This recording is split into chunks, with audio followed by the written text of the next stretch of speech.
If you like the story, you can support the author on Patreon. Link is in the description. Chapter 1, Crown Prince for a Day. The continent of Westeros. Aegon the Conqueror and his sisters and wives, Queen Visenya and Queen Rhaenys, have brought the Seven Kingdoms under their rule. The continent is united. From Aegon's ascension to the throne, each year is referred to as the first year of Aegon, marked 1 AC. Years before the unification are designated BC, while those after are designated AC. Year 111 AC. Early summer, early morning. The capital of Westeros, King's Landing. On the east side of the Red Keep, the wall meets the coast. Inside the walls is a secluded garden, off limits to foreign dignitaries. A boy of 5 or 6, with silver blonde hair and purple eyes, sat leaning against a thick tree, muttering listlessly. Another nightmare, never ending. His name was Rhaegar Targaryen, the true heir to the dragon bloodline. His father, Viserys Targaryen, rules from the Iron Throne. Your Grace Rhaegar, your birthday celebration is about to begin and the Queen calls for you. An attendant approached and gently reminded the young prince. Rhaegar raised his head, his face pale, dark circles under his melancholy eyes. I've said it before, I don't care for birthday parties. The servant clasped her hands and tried to smile. My apologies, Your Highness, but the Queen insists on your presence. I understand. I'll go. Rhaegar nodded, rose from his seat, and followed the servant into the Red Keep. He was the firstborn son of King Viserys. His mother, the late Queen Aemma Oren, died in childbirth. His birthday coincided with the anniversary of his mother's death. So, I am truly grateful to Queen Alicent Hightower for commemorating my birthday each year. The interior of the Red Keep was grand and solemn. When they reached a certain room on the upper floor, a child's cries emanated from within. Rhaegar motioned for the servants to leave and approached the open door. Inside, a beautiful young woman in resplendent attire cradled a crying infant, while another child eyed the cake on the floor. When Alicent caught sight of Rhaegar, she turned apologetically. Aegon craves cake. If you don't join us, I'm afraid I won't be able to appease him. Note, in Westeros, naming conventions often honor ancestors. Rhaegar entered the room. No problem. Let him eat all he wants. How much harm can cake do? You're such a good brother, Rhaegar. Alicent handed Aegon to him. The servant at her side led him to a low table. She spoke tenderly, Your father is busy with affairs of state, and Rhaenyra has ventured out for leisure. This year, I will oversee your birthday. Let us blow out the candles and make a wish first. Rhaegar remained silent. They blew out the birthday candles together, clasped their hands, and closed their eyes. Plagued by failing health, Rhaegar was reserved and rarely spoke. Born after a difficult labor, his mother Aemma underwent a caesarean section, leaving him with a fragile constitution. Before the age of 3, he had only cried at birth. The rest of his days were spent in a coma, nourished only by human milk. It was once believed by the court that he wouldn't survive the next day.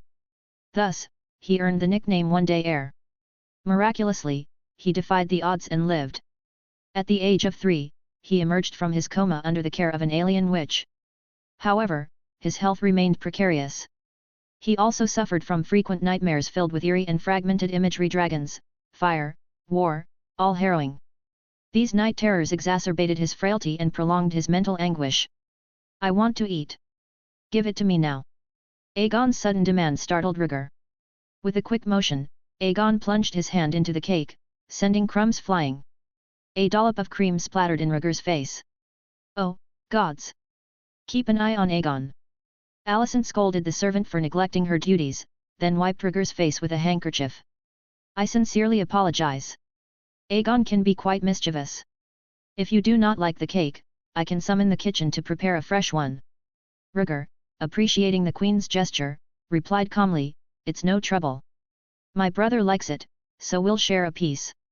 Alicent watched Rhaegar's calm demeanor, then glanced at the cake being devoured by Aegon. A pang of warmth fluttered through her heart. Fortunately, their exchange was interrupted. Your Majesty, the King wishes to discuss your hunting plans and requests your presence. A knight, clad in silver armor and white robes, strode to the door, his expression grave. He was a member of the King's Guard, sworn to protect the King and obey his every command. Very well, I will go. Alicent cast an apologetic glance at Rhaegar before addressing him softly, Your father summons me. I must leave at once. If there are any gifts you wish, let me know now. No. Rhaegar's answer was short. His mind wandered briefly. If it's possible, I'd like to reduce my medication.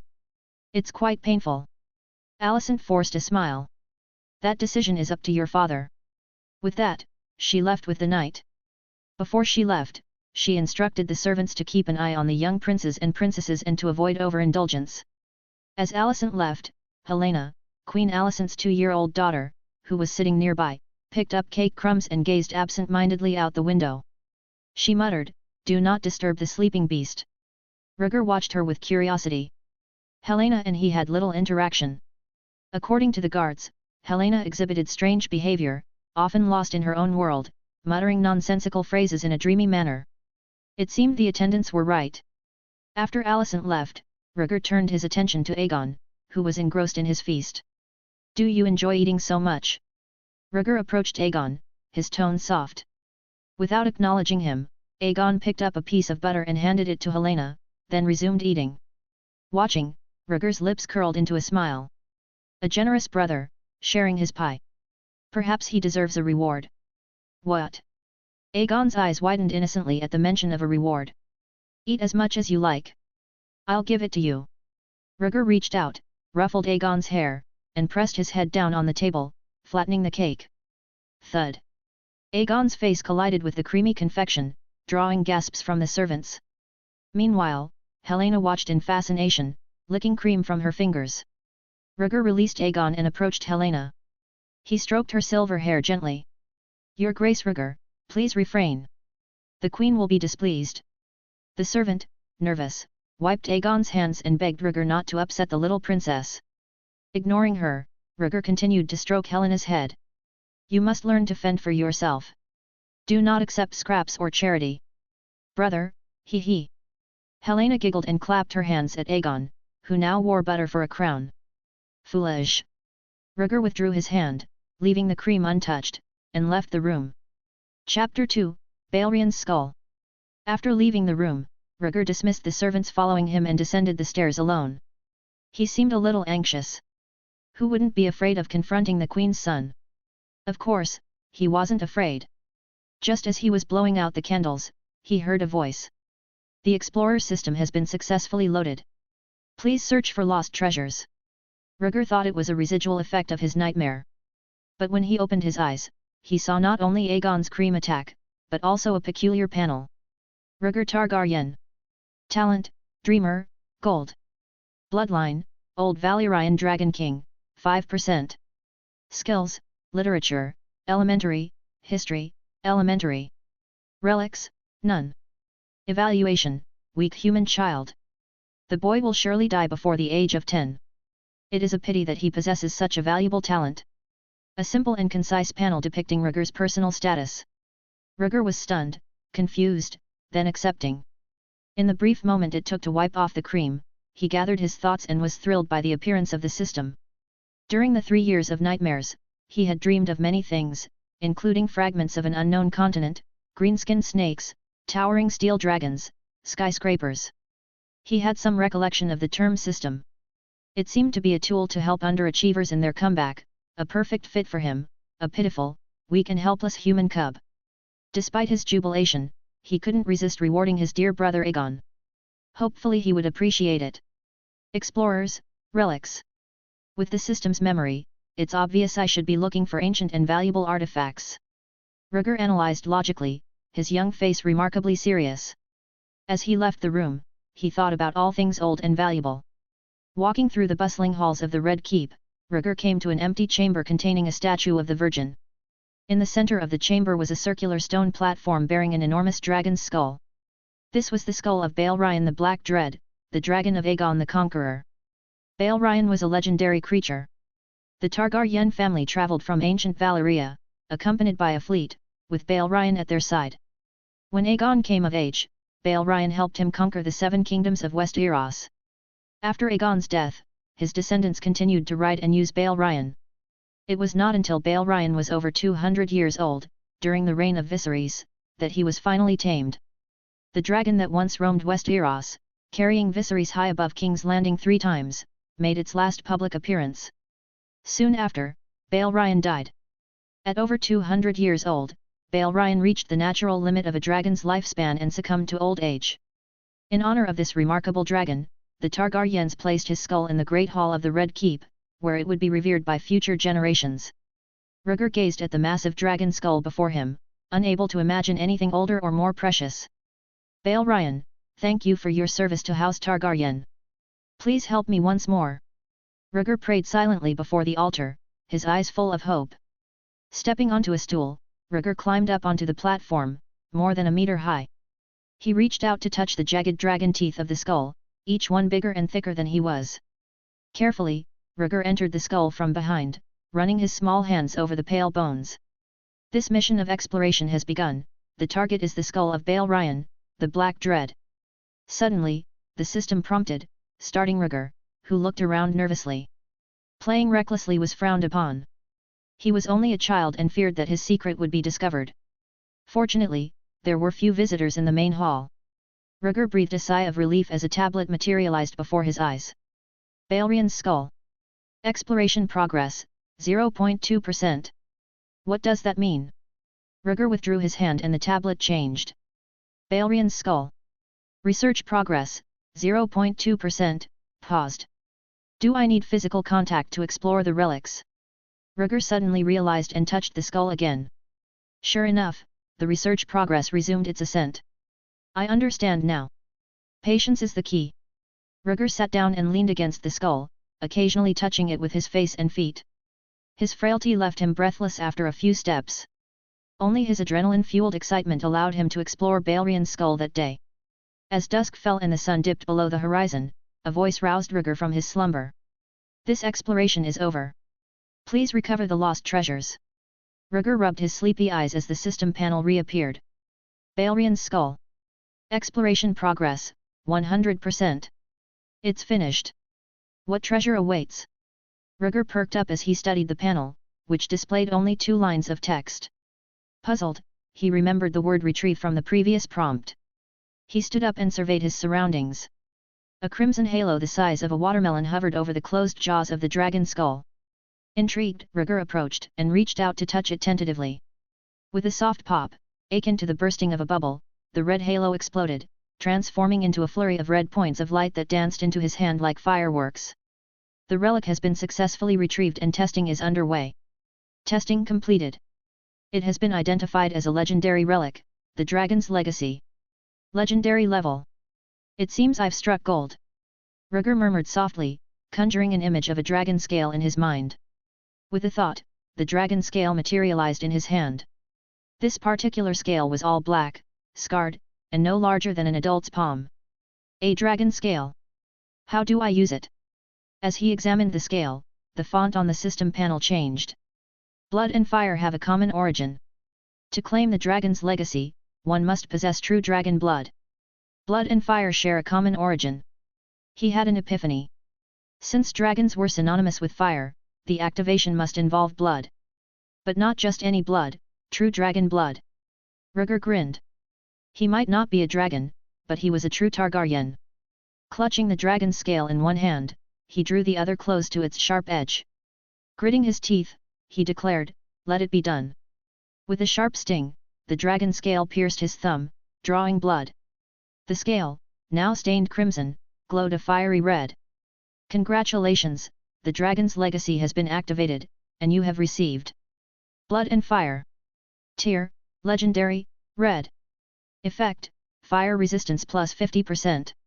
Evaluation, true dragons do not fear fire, and the Targaryens are no exception. The dragon scale crumbled into dust, carried away by the wind. Before Rhaegar could react, a flush appeared on his pale face and his skin gradually warmed. The sensation was not unpleasant. It was like snuggling under blankets next to a warm hearth on a winter's night. His body was filled with warmth. As quickly as it came, the sensation vanished. Rhaegar's skin grew smoother and his once pale complexion improved. At least he no longer resembled a frail invalid on the verge of death. He looked more like someone recovering from a serious illness. Increased fire resistance, what a remarkable ability. He approached the edge of the altar, where candles were arranged in a circle. Lighting a candle, Rhaegar pressed his hand to the flame. Better to test than to speculate blindly. At first he felt warmth from the flame.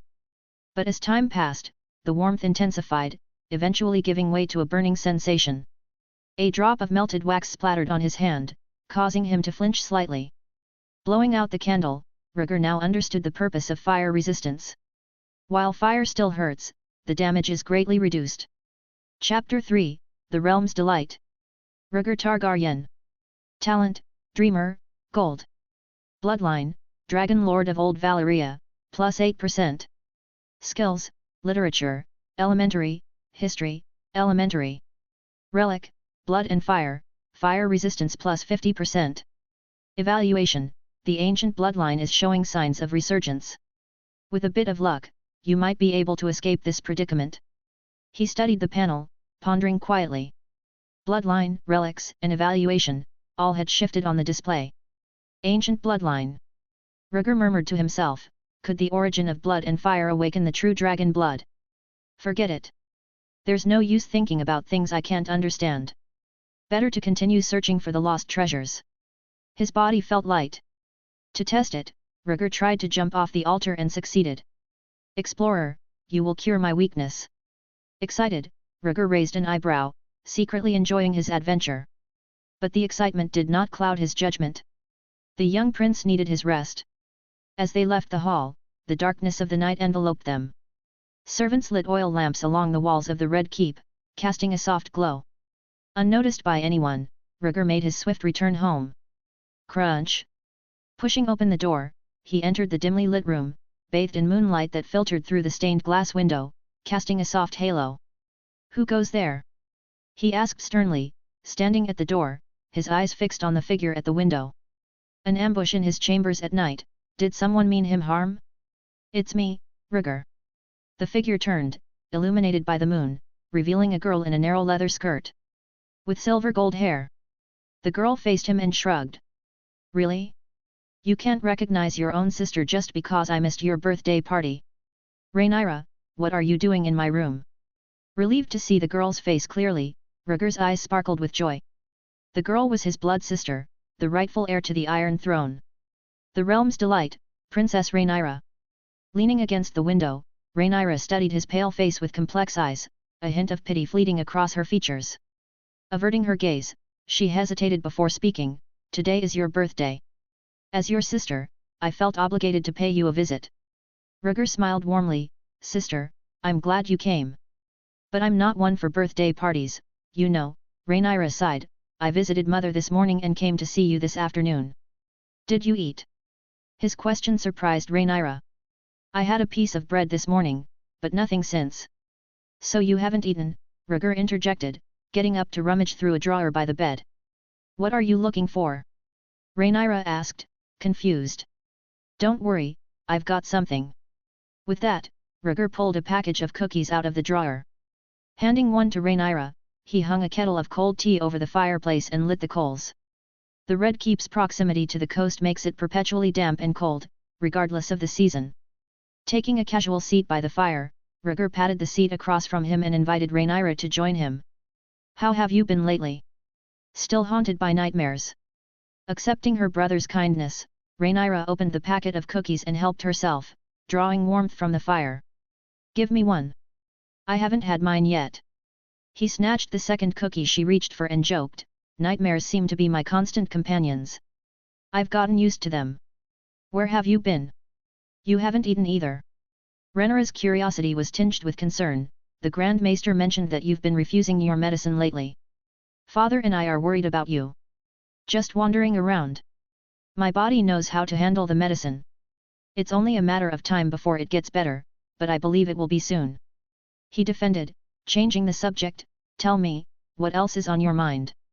Rhaenyra replied uncomfortably, "We're talking about you. But every time you come here you end up complaining to me." Rhaegar nibbled on his biscuit, "Dear sister, I'm used to it. Consider me your confidant." "Bastard!" Rhaenyra snorted. "It's not just a political game. These ministers think a woman isn't fit to sit on the Iron Throne. They want to undermine me and strengthen Father's rule in favor of a more pliable candidate. Father loves you deeply, sister." Rhaegar couldn't imagine King Viserys harming his daughter based on the opinions of his ministers. Not at all. Rhaenyra retorted sharply. Rhaegar was taken aback and looked at her sardonically. I'm sorry, I didn't mean to lash out at gossip all by myself. Realizing her outburst, Rhaenyra reached out to touch her brother's head and lowered her voice. Father intends to marry me off to someone powerful who can help him, a political alliance to strengthen his rule. But it feels like being sold as a commodity. Rhaegar articulated her thoughts. Rhaegar, my brother. Her words betrayed her inner turmoil, her eyes turning red as she clasped her brother's hand helplessly. Since her mother's death, her father's subsequent remarriage to her best friend, and Uncle Daemon's exile from King's Landing, she had no one to confide in. Aside from riding dragons and soaring through the skies, she felt like a lonely ghost in the vast Red Keep. No one really listened to her. No one really supported her. Rhaenyra squeezed her brother's slender hand. If it weren't for you, I don't know who would care for me if the stranger took you away. Rhaegar shook his head. Don't think like that, sister. Father hasn't replaced you. Being the heir means he still cares for you. The rumors outside don't just affect you, they also weigh heavily on father, who shields you from the storm. Rhaenyra lowered her eyes, but I don't want to marry those treacherous men. Well-meaning vultures who seek to devour my flesh and blood. If you're unwilling, perhaps I can speak to father. Maybe he'll reconsider because of our strong sibling bond. An idea suddenly came to him, and he did his best to comfort his sister. But Rhaenyra hesitated, unable to articulate her concern. Bitterness crept into Rhaegar's tone. I know that whenever father sees his son on the brink of death, he's reminded of mother and sinks into deep self-blame and guilt. He avoids me, afraid he can't bear to lose me one day. He sighed. But I am Rhaegar Targaryen. I belong to the skies and the seas, I can't be locked in the Red Keep forever. Rhaegar looked at his sister expectantly, determination etched on his face. Moved by her brother's hopeful words, Rhaenyra felt the same stirrings within. Bound by her father's grip and enmeshed in the web of power, the girl agreed without much thought. All right, I'll take you to father tomorrow. He should fulfill his responsibilities as a father. A smile spread across Rhaegar's youthful face, and he nestled into Rhaenyra's somewhat meager bosom, rubbing it affectionately. Sister, this is the birthday present I want. Forget fancy cakes and elaborate festivities. All he longed for was the love of his kin. It was not a selfish wish. Rhaenyra hugged her brother, her chin resting on his bony shoulder, her eyes reflecting confusion and helplessness. After a long silence, she said regretfully, "Oh, how I wish you had a healthy body. It would allay everyone's fears and protect me. Until the stranger takes me away, I'll stay by your side. Always, sister." Feeling the warmth of her embrace, he replied in a muffled voice. When he was young, the only people in the world were his father Viserys and his sister Rhaenyra. He didn't want anything to happen to these two beloved relatives. Chapter 4, Request for Aid from the Stepstone Islands. The next day dawned with the first rays of sunshine gracing the Red Keep, signaling the start of another bustling day for the servants. After their customary breakfast of milk and bread, Rhaegar and Rhaenyra made their way straight to the council hall. The servants and knights along the way dared not obstruct them, allowing them to pass unhindered. Stepping into the Grand Council Hall, they were greeted with a lively scene. King Viserys, in his 30s, wore a broad smile as he conversed amiably with several ministers. Known for his tolerance and mercy, Viserys greeted everyone with a smile.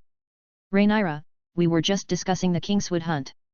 You've arrived just in time," Viserys remarked as Rhaenyra entered the hall, instantly drawing his attention and inviting her to join the discussion. "Father, do you remember me?" Rhaegar interjected, holding his sister's hand and gazing at his father with melancholic eyes. "Oh, Rhaegar, why is your sister dragging you around?" Viserys exclaimed, eyes widening as he spotted the thin figure at the door. He rose from his seat immediately. "Your Highness." The king left his seat, prompting the other ministers to rise and greet Rhaegar. After all, he was the king's eldest son, born into the privilege of being respected by the ministers. Had the frail prince not fallen into a coma at birth, Rhaenyra wouldn't have been the heir. Surveying the ministers, Rhaegar gestured for them to relax, offering a gentle smile. This display momentarily distracted the ministers. Indeed, Prince Rhaegar seemed carved from the same mold as King Viserys, exuding calmness and kindness. As Rhaenyra and her brother made their way, she explained, "Yesterday was Rhaegar's birthday. Neither of us were present. He wanted to come and meet father." Moved by her words, Viserys hurried over to them, kneeling before his children. "I'm sorry, son. As a king, I always have a mountain of work. I hope you don't blame me," he expressed remorsefully. Rhaegar and Viserys met eye to eye, their smiles intact as they exchanged a glance. Rhaegar, feigning annoyance, softly interjected. "It's all right. How could I blame my king? I simply wanted to see my father as a son. Since you use your royal status to evade responsibility, I'll do the same and appeal to your conscience." As expected, Viserys' expression softened with a hint of guilt. He lowered his gaze, reaching out to touch Rhaegar's pale face. "As you grow, you increasingly resemble your mother," he remarked with a mix of emotions. "Perhaps. I just hope my father won't forget about me and leave me behind in my lifetime," Rhaegar added, continuing to prod at Viserys' wounded heart.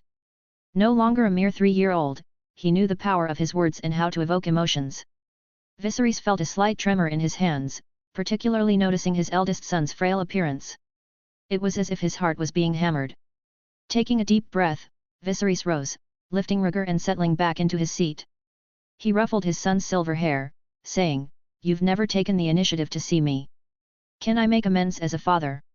During this exchange, Viserys glanced discreetly at Rhaenyra, curious about their intentions. Rhaegar shook his head gently, nestling into his father's embrace. "No. The fewer words spoken, the fewer mistakes made. The one who strikes first in hunting becomes the prey." Viserys smiled, turning his attention to Rhaenyra. "Why was I unaware of the strong bond between you two?" he inquired. "He's my brother, closer than Aegon," Rhaenyra replied curtly, her voice choking with emotion. Viserys' smile faltered as he avoided engaging further with his thorny daughter. Instead, he addressed the ministers, exhibiting the magnanimity of a king. "Today, Rhaegar is granted special permission to attend the political discussions. Where were we? There are some minor matters. There's no harm in the prince listening in," Lyman Beesbury, master of the coin and treasurer, chimed in, agreeing. Rhaegar observed him, an elderly man with black and white hair, his demeanor kind and approachable. Catching Lyman's nod of acknowledgement, Rhaegar returned the gesture with a smile. The brief exchange between them swiftly passed, and Lionel Strong, the hand of the king, steered the discussion back on track. "Your Majesty, the Kingswood hunt is scheduled for 2 days from now. Allow me to outline the itinerary and expenses." Though Lionel's appearance seemed ordinary, his demeanor was serious as he presented his report. He meticulously detailed the requirements for the royal forest hunt. After he concluded, Viserys pondered for a moment before consenting to the plan. Since the resignation of the Queen's father, former hand of the King Otto Hightower, Lionel had become King Viserys' most reliable aide. He was diligent, disciplined in his work, and acted without personal bias, earning Viserys' respect. Silently listening to their discussion, Rhaegar tugged on Viserys' sleeve, whispering, "The Kingswood hunt sounds exciting. Can I join?" Having never ventured beyond the Red Keep, he longed to explore the world outside. Viserys considered this, his expression troubled. The journey to the Kingswood might prove too taxing for his frail son. Casting a glance at Rhaenyra, he silently sought her assistance. "I believe Lord Lionel's plan is excellent, and I have no objections," Rhaenyra interjected, pretending not to notice her father's appeal. As the heir to the Iron Throne, though devoid of decision-making power, seconding and praising were essential formalities. Unable to secure his daughter's aid, Viserys felt somewhat embarrassed. "I had hoped to take you both hunting in the Kingswood, but..." he trailed off. "Aegon will be going, so why can't I?" Rhaegar feigned confusion. "Because of your health. I don't want anything to happen to you," Viserys replied earnestly. "No, I want to go. My health is gradually improving, and there won't be any mishaps," Rhaegar asserted confidently. "Even if there is danger, I want to see the world outside and not be confined like a caged bird." Viserys looked grave, reluctant to relent. At the opportune moment, Rhaenyra interjected, "Our family will be going hunting in the Kingswood. Rhaegar cannot be left alone in the Red Keep." Viserys looked displeased with Rhaenyra's interference, but she met his disapproval head-on. As father and daughter engaged in a silent battle, Rhaegar tugged on Viserys' sleeve, pleading pitifully, "Please, father, I really want to go." "Gods, you're always giving me trouble," Viserys muttered in exasperation, but eventually acquiesced to his children's desires. "I can take you along on the hunt, but you must promise to behave and not wander off with Rhaenyra," he cautioned. "No problem, I promise," Rhaegar agreed without hesitation. Just then, a hurried figure burst into the hall, delivering urgent news. Your Majesty, there's a plea for assistance from the Stepstone Islands. You may need to review it. Viserys, ever hesitant, greeted everyone with a smile, despite the exhaustion that weighed heavily on him. He tirelessly sought to please everyone, yet his efforts failed to quell their thirst for power. Unable to please everyone. As Daemon once remarked, his only true weakness was his indecisiveness. Now, within these pages, someone would stand to protect the realm. Chapter 5, The Second Exploration. A visitor approached Viserys eagerly, delivering a letter into his hands. Rhaegar observed the newcomer unabashedly. With his neatly trimmed beard and combed-back blonde hair, he exuded an air of respectability. Viserys accepted the letter, musing, a plea for help sounds like something Daemon wouldn't do, doesn't it? Tywin Lannister nodded solemnly. It's a letter from Sir Viamond Velaryon, the brother of the Sea Serpent. He's the one who sent it.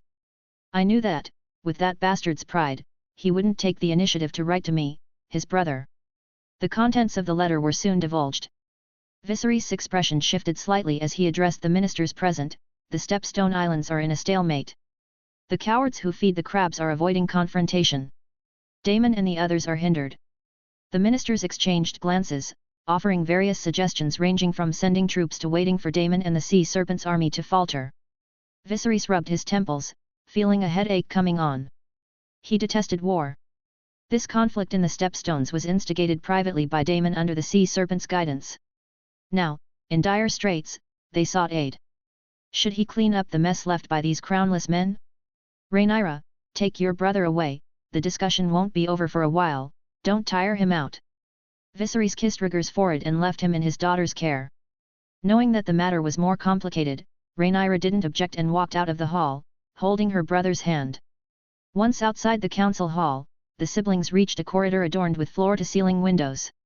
As Rhaenyra gazed out through the stained glass, she asked, "Do you think Uncle Daemon can defeat the crab feeders?"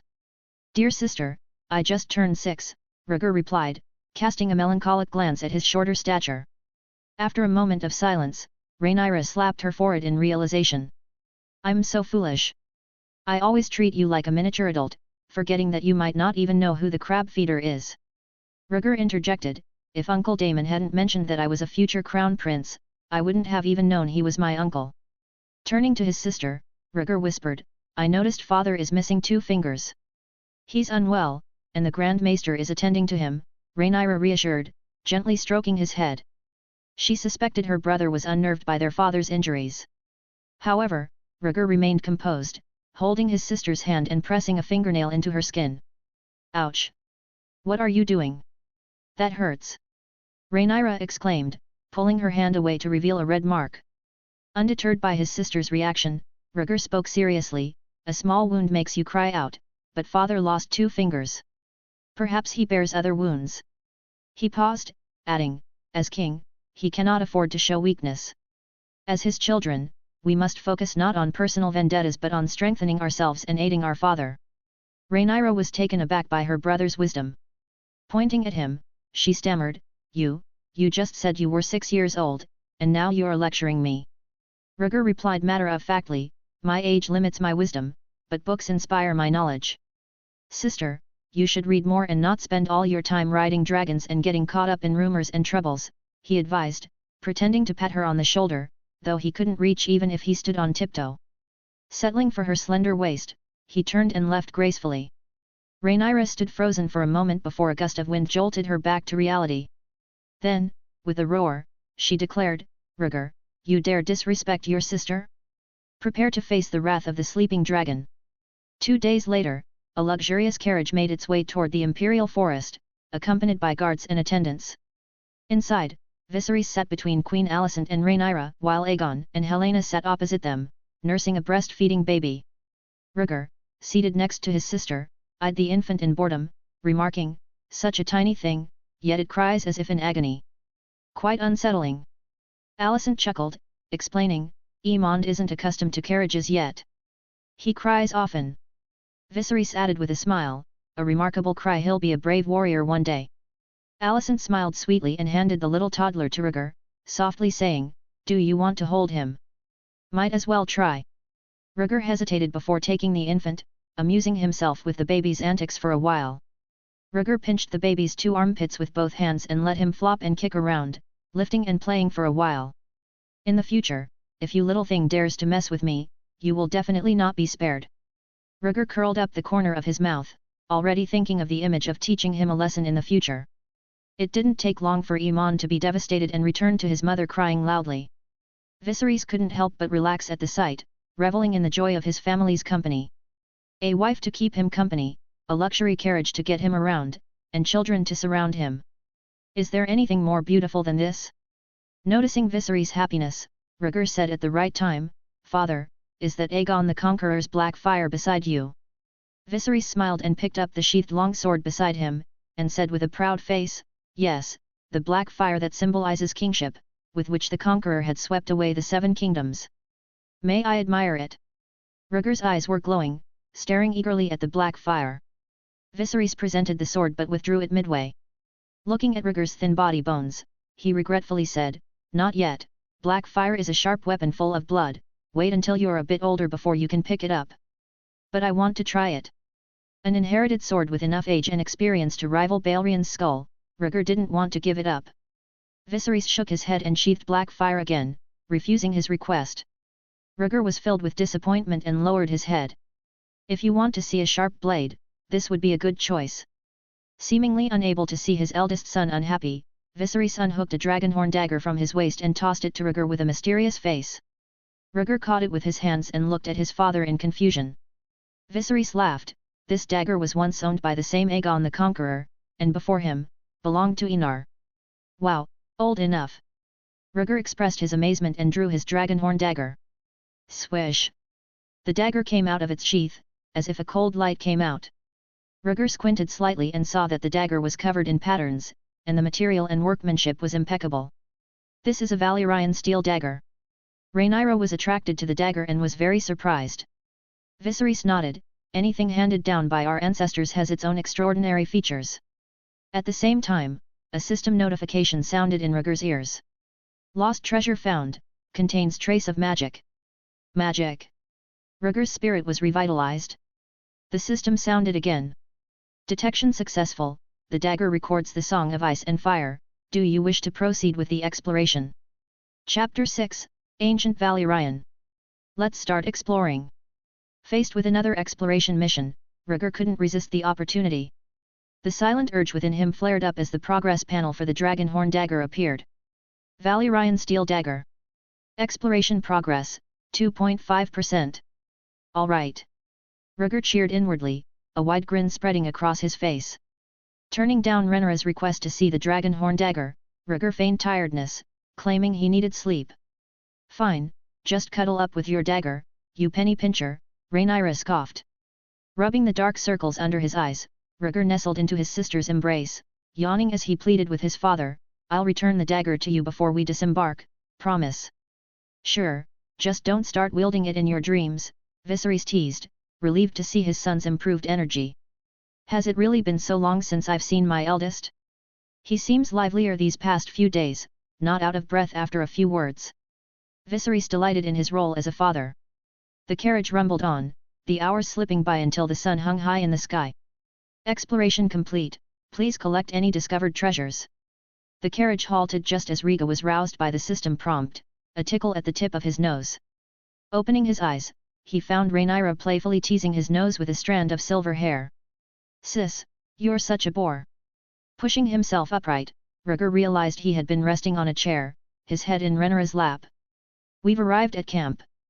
Ministers are waiting to greet us outside," Rhaenyra informed, urging her brother to wake. Snapping to attention, Rhaegar quickly checked the system panel. Valyrian steel dagger. Exploration progress, 100%. Focusing on the Dragonhorn dagger in his hand, a blue light orb adhered to the Dragonhorn handle. Glancing around the carriage, he noticed no one else seemed to see the sudden blue glow. "It seems I'm the only one who can see it."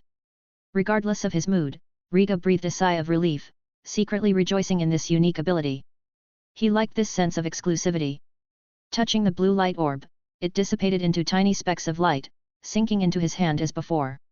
"Father, the dagger is returned to you," Rhaegar announced as Viserys, attended by Alicent, straightened his attire. "Ask your sister to smooth out the folds of your dress, you must not be rude in front of the ministers." Viserys smoothly tied it around his waist, admonishing him to be presentable. Not exactly gentle, Rhaenyra pulled him over to her and smiled as she brushed his silver hair that had frizzed up after sleep. Seizing the moment, Rhaegar stole a glance at the system panel. The relic has been successfully retrieved, and the evaluation is underway. The evaluation is complete, the relic is deemed excellent, a sage's warning. Do you wish to activate this relic? Excellent, hey.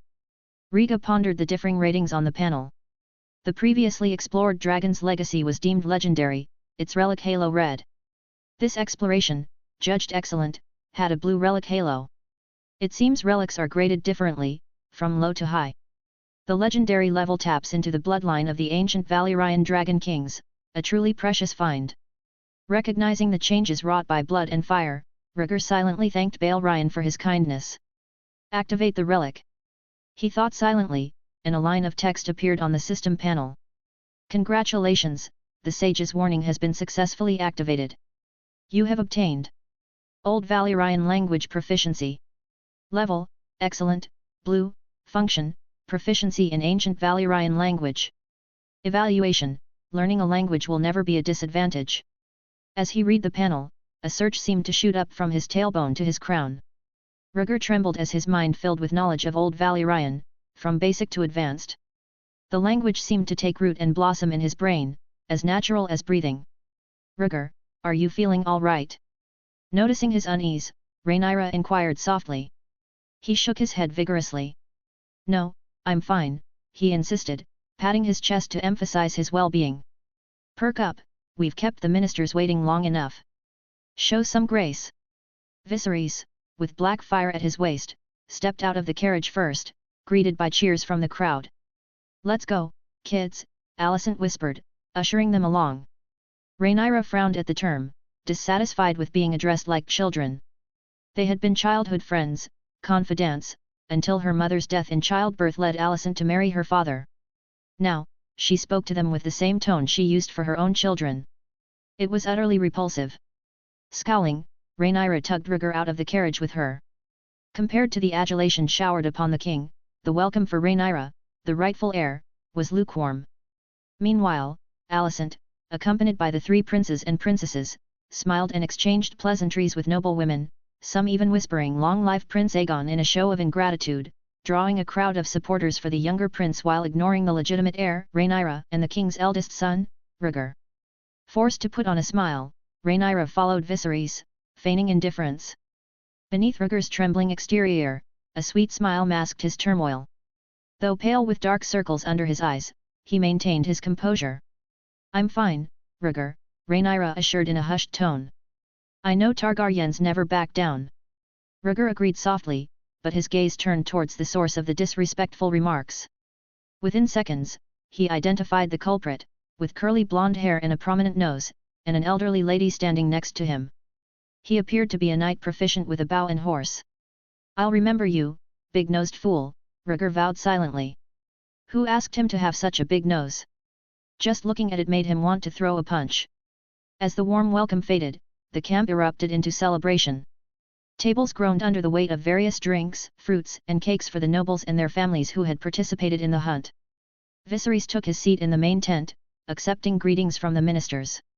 Rhaenyra and Rhaegar joined, but Rhaenyra was intercepted by a white-haired, well-dressed elderly woman who steered the conversation towards the Stepstone Islands rumors. Apparently, a noble lady had been kidnapped by pirates who fed her to crabs. As Rhaenyra approached, she was drawn into conversation, only to find herself questioned about Daemon's private war and her claim to the heirship. "Mrs. Gilra, Daemon is purely to blame, the princess is more suitable for the position of heir." Alicent intervened, settling beside the old woman. The current king was Viserys, her husband. Whether the heir position is given to Rhaenyra or her children, it's a matter of family competition. With Daemon long excluded from the line of succession, Alicent refused to entertain any notion of his claim to the throne. Mrs. Gilra redirected her scrutiny towards Daemon's war, blaming him for dragging the kingdom into conflict. "For the sake of this unnecessary war, the kingdom was dragged down by your uncle to send fleets and soldiers to completely eradicate the three daughters. This required countless manpower and resources, sacrificing the lives of many soldiers. This conversation was far from over. Chapter 7, Larys the Clubfoot. The kingdom hasn't initiated any war, my father is still in negotiations, Rhaenyra countered the old woman's harsh criticism, her smile fading. Another elderly lady chimed in, regardless of the king's denial, the war has begun, thanks to your uncle and the sea serpent. And what recent service have you rendered to the kingdom, Lady Redwyn? Rhaenyra's patience wore thin. She glanced disdainfully at the pug-munching lady and quipped, is your contribution limited to biscuit indulgence? Her mocking words hung in the air, casting a silence over the scene. A sudden burst of laughter shattered the tense atmosphere, jarringly loud against the quiet. Lady Redwyn's expression soured. She eyed the silver-haired boy stifling a smile and asked, her voice deep with disapproval, is this the prince, your highness? Ignoring her, Rhaenyra turned and left, leaving the old woman with a cool, dismissive glance. Rhaegar couldn't contain his smile. Facing the group of noble ladies, he introduced himself warmly, I am Rhaegar, Rhaegar Targaryen. Viserys is my father, and I am his eldest son. Saying that, he looked at Lady Redwyn and asked, forgive me, I have been weak and sickly since I was a child and rarely appeared in front of people, I don't know if this Mrs. Biscuit has any impression of my name. Pfft. Once again, someone couldn't hold back their laughter. Rhaegar twisted his head to see a thin man with curly brown hair. The man was surprisingly sitting in a pile of women. It was still a group of long-winded women meeting point. The other man held a cane in his hand, and Rhaegar's gaze travelled downward to find a grotesque shoe. It was a handicapped man with one deformed foot. Feeling his eyes, the man nodded politely and introduced himself, Larys Strong, at your service, your highness. Returning the courtesy, Rhaegar asked curiously, and who might you be, are you related to Lord Lionel? Yes, I am his youngest son. Larys responded, shrinking his deformed foot at the prince's inquiry. Your father is known to be a good minister. After a brief courtesy, Rhaegar stopped paying attention and redirected his gaze to Lady Redwyn. The three daughters invaded the kingdom's territory, plundered the ships that came and went, and trafficked in the people who were loyal to my father. It is true that my uncle Daemon went to war privately, but he did so to protect his brother's kingdom and do his duty as a Targaryen prince should. Rhaegar paused briefly and swept a righteous glance at Lady Gilra, who had been the first to speak. I believe it won't take long for father to make a painful decision to participate in the war and send troops to defeat that crab-feeding Fanish invader. As the impassioned speech came to an end, Rhaegar focused on Mrs. Redwyn, who was embracing her pug and deepening her bond with the cookies. Upon hearing his words, the expressions of the ladies who had just pressed Rhaenyra shifted, their initial camaraderie replaced by shock and discomfort. It was as though they had been publicly rebuked. Alicent regarded him with surprise, seemingly encountering him anew. No one expected such maturity from a 6-year-old. Mrs. Redwyn, especially, felt deeply humiliated, though she offered no defense. Queen Alicent, it falls upon you to discipline the king's children, she remarked, dropping her pug and storming off, her skirts trailing biscuit crumbs as she muttered curses under her breath. Oh, it seems my speech was too juvenile and did not resonate with you all. Rhaegar remarked with a smile, patting his chest lightly. With a polite bow, he excused himself, uninterested in conversing further with the gossiping, narrow-minded women. His priority lay in finding his sister, knowing how vulnerable adolescent girls could be and the comfort they sought. As he strode away from the gathering, uneven footsteps followed behind. Rhaegar turned to see Larys, leaning on his cane, trailing him. Sir Larys, aren't you fond of ladies' gossip? Rhaegar questioned, puzzled by the man's presence. Larys responded cryptically, I enjoy all sorts of news, your highness. Including? Rhaegar inquired, eyeing him curiously. Larys leaned in, his smile ingratiating, I came specifically to see you, your highness. Nodding, Rhaegar motioned for him to continue. I heard the prince has been secluded in the palace due to illness. Larys prompted. Yes, a complication during my birth endangered my life until age 6, Rhaegar confirmed, wary of Larys's intentions. Thank the 7 gods for sparing your life, Larys exaggeratedly praised. Despite your infirmity, your talents shine, a boon to the kingdom. Larys exaggerated his praise. Rhaegar gradually ran out of patience and blandly said, the years without running and playing afforded me a lot of reading time. Oh, what books does your highness like? Some history books, reading history can make one wise and learn from the experience of one's forefathers. Rhaegar lost interest in conversation and said nonchalantly, history warns future generations to guard their honor and stay away from people with evil intentions. Then he turned to leave. Observing his departure, Larys leaned on his cane, a knowing smile in his eyes. An intriguing young prince, yet the tide has yet to turn, he mused. Parting ways with the gathering, Rhaegar continued his search for his sister. Despite his efforts, she remained elusive. Concern gnawed at him, wondering if the confrontation had driven Rhaenyra to seek solace alone. Your Highness, a calm voice interrupted his thoughts as he wandered amidst the bonfires and fruit platters. Turning, Rhaegar spotted a white knight clad in silver armor and robes, his face obscured by a helmet. Under the helmet was a ponytail, thick eyebrows, and a thick beard. This white knight had a face he had seen before, more than once actually. The Kingsguard twins brothers, Eric Cargyle and Eric Cargyle. The two brothers had extraordinary skills and hearts of justice, so they were elected to the Kingsguard together. Sir Eric, what brings you to me? Rhaegar carried a bunch of red grapes and looked at the other party curiously. Being accurately called out by name, Eric was slightly stunned and seemed to be somewhat flattered. He and his younger brother Eric were simply too similar, and other than those who had spent long years together, very few people could distinguish between the two brothers. It was not uncommon to be called by the wrong name. Eric took a few steps forward and bowed respectfully, the king is looking for you. All right, lead the way.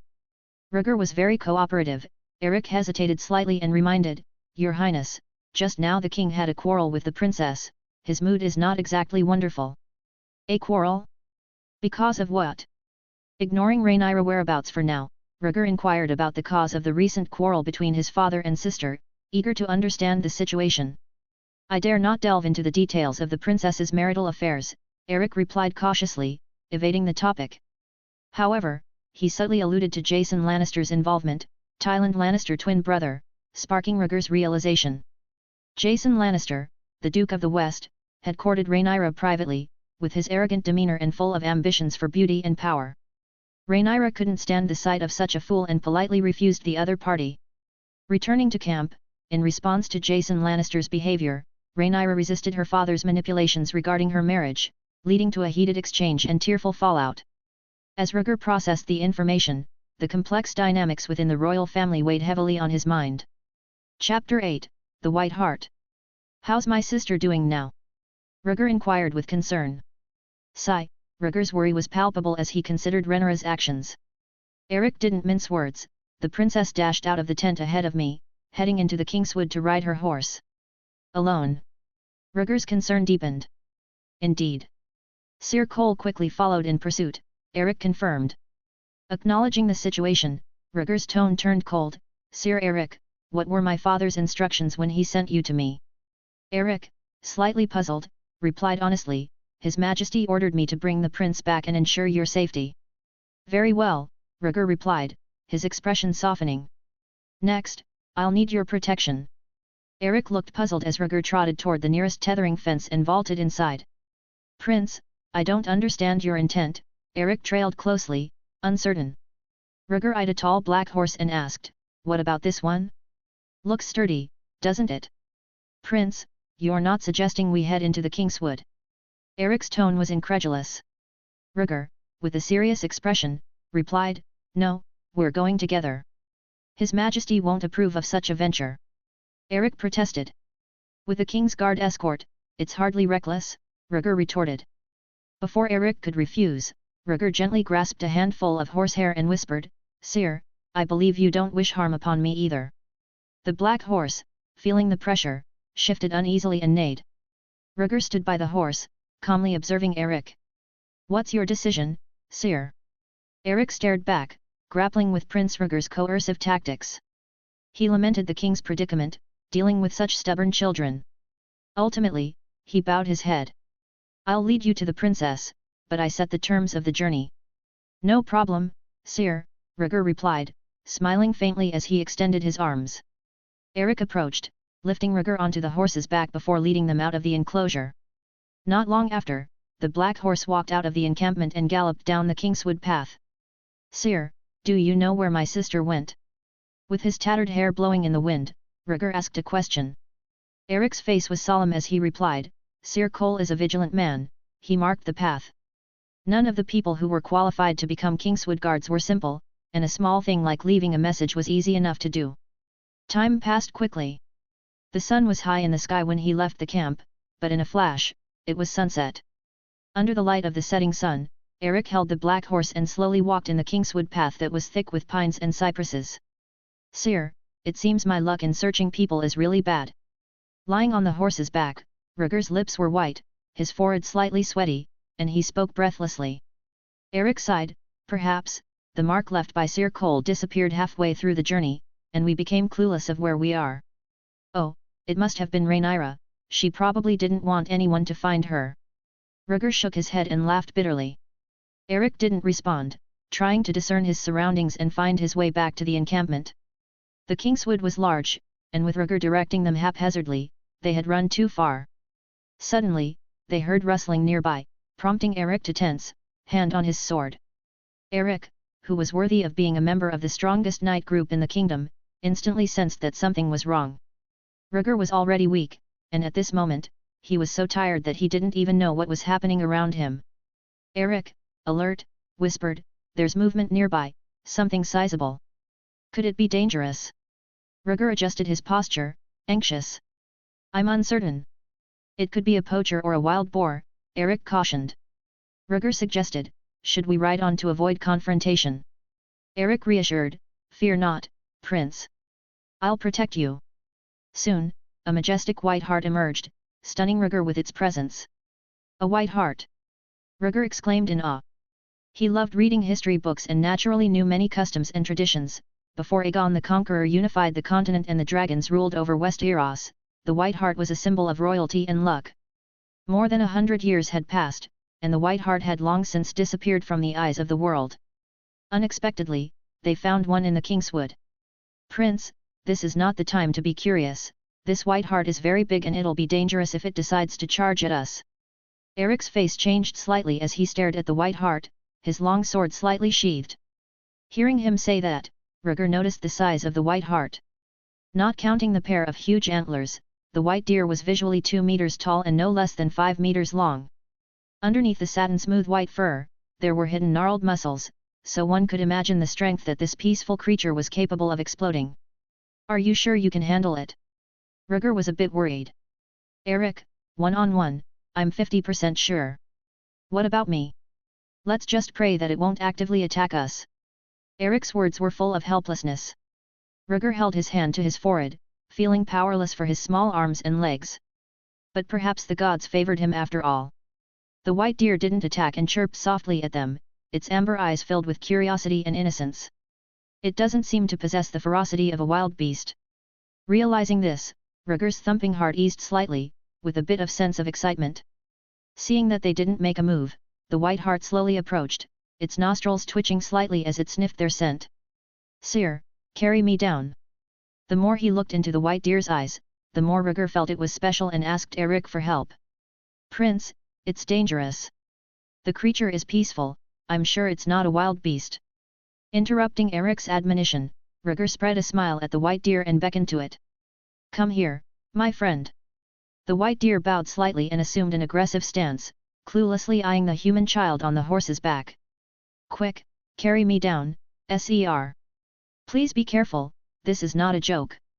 Once on the ground, Rhaegar unclasped a small pouch at his waist, pulled a few stored red grapes from it, and called out softly. "My friend, care to try some?" Seeing the red fruit in the human child's hands, the white hart's eyes lit up and it couldn't help but move its hooves forward. When the two parties were less than 3 meters away, Eric's sharp eyes were like an eagle's, and his long sword was slowly sheathed. Rhaegar immediately stopped him. "Take back your weapon, don't scare it." "Prince." "That is an order, sire." In the vigilant eyes of the white hart, Eric reluctantly sheathed his sword and followed closely behind Rhaegar. If there's any danger, he would be ready to protect him. Chapter 9, The King's Guard Shock. Luckily, nothing bad happened. As the white hart came closer and closer, Rhaegar's hands and feet trembled slightly as he carefully moved forward, raising his hands high above his head. Under the setting sun, the shadows of a person and a hart overlapped. The white hart stopped in front of Rhaegar, lowered its head to sniff lightly at the red grapes held up in his small hands, and stuck out its tongue to roll one up into its mouth and chew it. The sweet and creamy pulp chewed, the juice along with the fresh flavor filled its mouth, bringing a fresh experience to the white hart. After eating one, he quickly ate the rest. Rhaegar excitedly surveyed the white hart. Because of the early tension and stress, his face gradually turned pale, and his whole body broke out in a weak sweat, soaking the light and fancy clothes. "Good fellow, after eating all of my stock, it's time to let me pet you." As soon as he opened his mouth, he panted heavily and stretched out his small hand in the clear eyes of the white hart, touching on its slender neck fur. The white hart didn't dodge, letting the human child pet it and touched his waist pouch with his mouth. Rhaegar smiled brightly. "Glutton, did you sniff out the rest of my stock?" Wrapping one hand around the white hart's neck, Rhaegar pressed his face against the snow-white fur, rubbing it gently. With his other hand, he unzipped his small pocket and dumped what was left of his stock on the ground in one fell swoop. A few red grapes, a slice of apple, half an orange. The white hart came to it, lowering its head down and eating. Seeing this scene, Eric was shocked, his lips moving slightly. "Prince." Rhaegar looked back at the bewildered Eric, a hint of redness rose on his pale face, and he said sheepishly, "It's leftovers, it's a waste to throw it away." "No, that's not it, I mean." At this moment, the word speechless was just right for Eric. Him who wouldn't even blink an eye even in the face of an assassin's siege was deeply shaken inside. For a white hart to willingly approach the prince was unprecedented in the annals of Westerosi history. It was the stuff of legends, a tale to be sung by bards for generations. But Rhaegar was oblivious to the significance, consumed by the present moment. His heart pounded, his ears ringing. Fatigue washed over him, and he struggled to keep his eyes open. "Sire, don't harm my new friend," Rhaegar managed weakly before succumbing to unconsciousness, his arm slipping from the white hart's neck. With a thud, he collapsed, exhausted from the day's events. After running around for a day, he finally couldn't bear the excitement and fainted. "Prince? Prince?" Before losing consciousness, Rhaegar seemed to hear Eric desperately shouting and shaking his body. Unbeknownst to him, as he slept, a mysterious voice spoke. "Rare creature detected. Contains traces of magic. Detection successful. A white hart is a sign of good fortune. Do you wish to explore further?" Since the explorer is in a coma, the system will automatically initiate exploration. Unable to hear the sound of the system notification, Rhaegar was completely unaware of the situation. In a certain clearing in Kingswood, Rhaenyra, who had fled the encampment crying, now calmly sat on a dead tree. In front of her, a handsome knight in silver armor and white robes put down his long sword and moved neatly, raising a bonfire. "Sir Cole, I didn't realize that your skills aren't limited to combat." Rhaenyra rested her hands on her cheeks, her tone flirtatious. Cole, who had a head of black curly hair, had a smile on his face as he handled a wild rabbit he had hunted and replied back, "I came from a normal background, and before I became a knight, I had to do all the chores by myself." It had to be said, Criston Cole was indeed outstanding. Not only was he a honored Kingsguard, his looks were also good enough to please a girl. His gentle speech and pure eyes were even more impressive. Rhaenyra, who lacked love and care, was mesmerized by him. With a longing face, she gazed at her knight, as he carefully prepared dinner. If Rhaegar was here, he dared to vow to the sevens that even if Cole served up a piece of charcoal a little while later, Rhaenyra would swallow it without a second thought and pretend it's delicious. Rustling. The hare had barely been roasted when a commotion came from not too far away, causing the two to become alert. Cole drew his long sword and prepared for an enemy in the shadows. As time passed, a black-skinned boar ran out of the dark woods and charged like mad. Facing the impact of an adult boar, Cole's eyes widened as he hastily dodged, his long sword cutting through the boar's body, leaving a scar. The boar, with thick skin and flesh, missed a charge but still turned its head and continued to dash around. This time, it aimed at the frozen Rhaenyra. "Watch out!" Cole shouted, reminding Rhaenyra to dodge. In an instant, the boar crossed the burning campfire and headed straight for the young girl who looked like a easier target. The campfire was knocked apart with burning dry wood scattered in all directions, and flames waved in the night sky. In the firelight, the boar approached the young girl, its sharp tusks were less than a fist's width from her soft belly. Death really approached without any warning. "No!" A shriek rang out under the moonlit night, its voice mournful. Rhaegar's eyes snapped open, his body sitting straight up, his face full of panic. "You are awake, Prince!" The next second, Eric's joyful voice entered his ears. Rhaegar turned his head as if in stress, and looked at a bonfire. The bonfire! It's not destroyed. Seeing the blazing bonfire, Rhaegar swallowed a mouthful of saliva, still feeling his mouth dry. Behind him came footsteps. Rhaegar turned his head back and saw an agitated Eric striding towards him. In his hand, there was also a pheasant with a grass rope around its neck. "Sire, where are we, and where's my sister?" Rhaegar was momentarily confused, his boyish face full of anxiety. Eric dropped his prey and walked over to the frightened young prince, pressing his hands on his shoulders with a serious look. "Don't be afraid, it was just a nightmare." "A nightmare?" Rhaegar wiped his forehead, covered in cold sweat from the shock. Eric gently stroked his back and patiently recounted their day's journey. Finally, Rhaegar recalled the original situation. "Whew!" Taking a heavy breath, Rhaegar's eyes flashed with happiness, and the fear on his face faded. So it was a nightmare. Even though the dream just now was very real, Rhaegar had long since gotten used to nightmares plaguing him. "Sire, I was really frightened by the dream just now." The palpitating sensation soothed, Rhaegar squeezed out a smile to hide the embarrassment of losing his temper. Eric shook his head. "Everyone has nightmares, just forget about it." Rhaegar murmured his thanks. Then, thinking of something, he looked around. Not seeing the figure from his memory, Rhaegar wondered, "Where's the white hart, where did it go?" Eric told him truthfully, "After you fainted, the white hart stayed by your side and brought you a red fruit. The white hart also rested you on your stomach before going away, probably sensing that you were about to wake up, it left on its own." Rhaegar lost it. "Gone?" "I was hoping to bring it back and show it to my father." Eric advised, "The white hart doesn't belong to the human world, it came from the forest, and now that it's back in the forest, you should just be happy for your newfound friend." "Well, it's still my friend," Rhaegar murmured softly, still reluctant inside. Chapter 10, A Generous Friend. Rhaegar had an indescribable feeling. The friend he had just met left without saying goodbye. There hadn't been time to get to know each other. "I still want to ride it around a few times," Rhaegar joked to Eric. "If it's meant to be, maybe you'll see each other again," Eric replied with an easy laugh. Satisfied that the young prince's emotions had calmed, he rose to dispose of the pheasant's carcass. Rhaegar looked at Eric's white robes. He pursed his lips and picked up the water pouch from the side to take a full drink. "Ha, refreshing." As his throat became moist, Rhaegar suddenly remembered the reminder of the system he had heard before he had passed out. "I wonder if it's a hallucination." With the thought, the system panel came into view. Rhaegar. Targaryen. Talent, Dreamer, Gold, Longevity, Green. Bloodline, Old Valyrian Dragon King, plus 10%. Skills, Old Valyrian Language Proficiency. Relic, Blood and Fire, Flame Resistance plus 50%. Evaluation, Lucky Boy, you have found yourself a very generous friend. Rhaegar's eyes widened. He was staring at a certain line of small words in the system panel. New talent, Longevity. Rhaegar blinked. He had to make sure he hadn't misread it.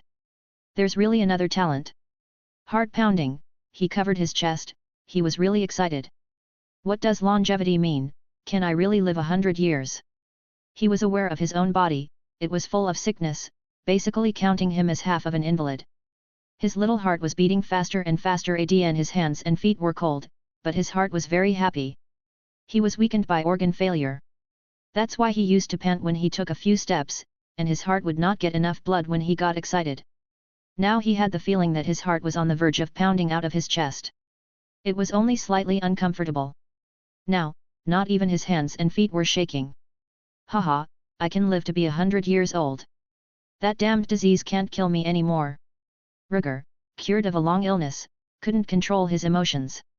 He suddenly let out a loud laugh. Eric, who had just finished plucking chicken feathers and was about to start a barbecue, was startled by the sudden laughter. When he turned around, he saw the young prince fall to the ground with a maniacal laugh. He waved his arms back and forth with wide-open palms. He picked up the dirt and waved it recklessly. Rhaegar's young mind was overwhelmed with joy, and he found himself unable to speak. If he had not done that, he would have been choked into madness. Though in Eric's eyes, Rhaegar was a bit of a madman now. 7 hells, please don't torture me anymore. Eric lamented.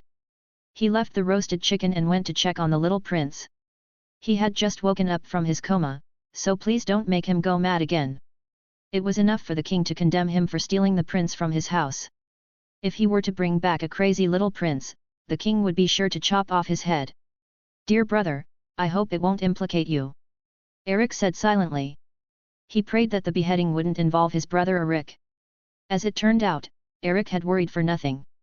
After letting Rhaegar go crazy for 10 minutes, he was paralyzed with exhaustion. He would not move a muscle as he lay on the ground. When asked why he was laughing, he got only one answer. Is it not worthwhile to be happy when a cripple can get rid of his crutches? Eric failed to comprehend. But he realized that the young prince was doing well. He shouldn't be comatose or insane. I guess my head has been saved. Eric shook his head. He couldn't keep up with the Targaryen's thinking. It would be better to go and finish the roast chicken and get the dinner ready. Rhaegar lay quietly on Eric's spread white robe. He was lost in thought. Many things were on his mind. The system evaluation for generous friend, Eric said that the white hart fed him a red fruit. The bloodline of the ancient Valyrian Dragon King, which continues to rise. He looked at the system board. The system detected the white hart as a rare species. The conditions for exploration were met. With Rhaegar unconscious, the exploration was automatically completed. And the reward for the exploration was this red fruit. Magical creature. White hart. Exploration progress, 100%. Relic automatically collected, detection in progress. Detection successful, determined to be an epic relic, auspicious blessing. Do you wish to activate the relic? The relic has been automatically activated. Congratulations, auspicious blessing successfully activated, you have received. Longevity. Grade, good grade, green. Function, a relic capable of granting the most heartfelt wishes to a new friend. Evaluation, the red grape is too sweet, a sour orange is more suited to my taste. Rhaegar's heart was happy at the sight of the review full of individual will. The disappointment of the white hart's departure without a goodbye was washed away. Thank you, dear friend. Rhaegar silently thanked the white hart. At the same time, there was a discovery of a blind spot in the system. The blessing of the creature was judged to be an epic grade reward. But the longevity that could be obtained after its activation was only a good grade reward. Compared to the legendary grade of blood and fire, and even the excellent grade of Old Valyrian language proficiency, it was indeed far inferior. But after thinking about it for a moment, Rhaegar attributed it to the blessing feature. Rhaegar's subconscious desire was to have a healthy body, and the blessing is exactly about that. It was what brought him the health and longevity. Rhaegar raised his head to look at the night with a curved moon. His eyes contained an unprecedented lightness, and the dark circles under his eyes seemed to have faded considerably. I am no longer a sickly child from this night on.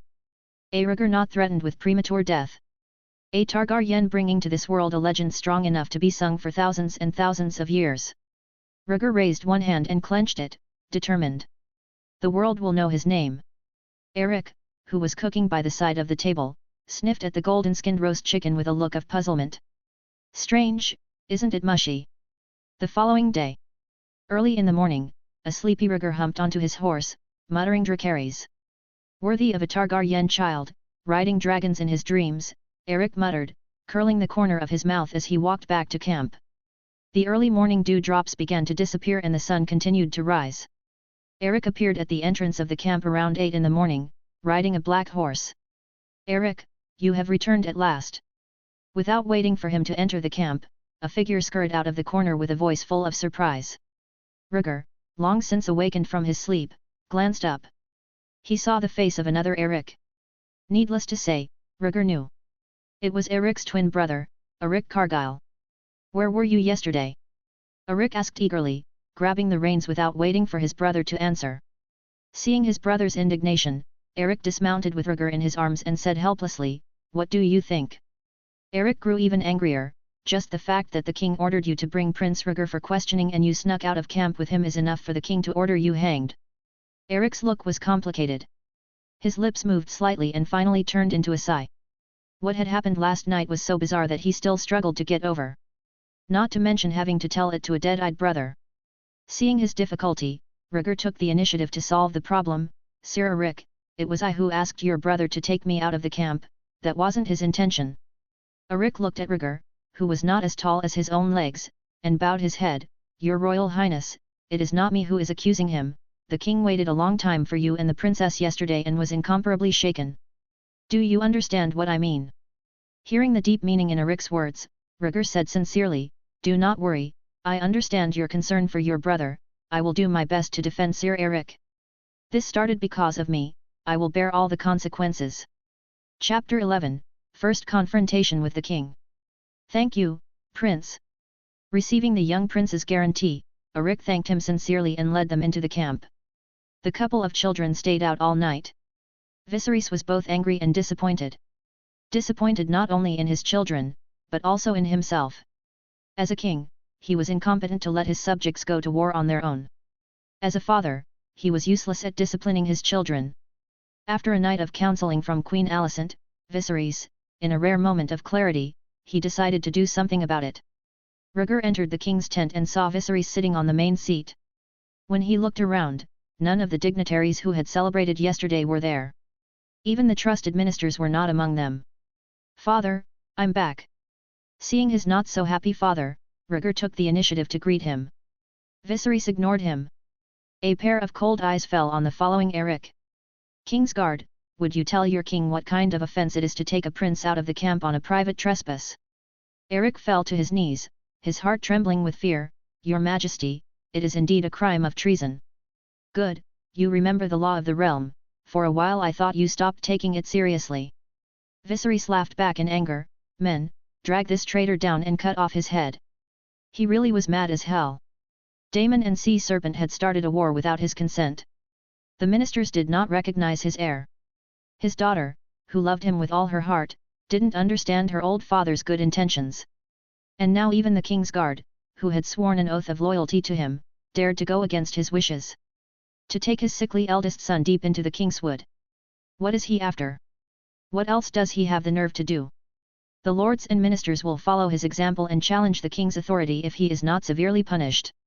Footsteps sounded outside the tent as Viserys gave the order. Eric closed his eyes, resigned. He knew it was the guards at the door coming to condemn him. Eric, who had been escorting the king at the bottom, paled slightly. He gave Rhaegar a furtive wink.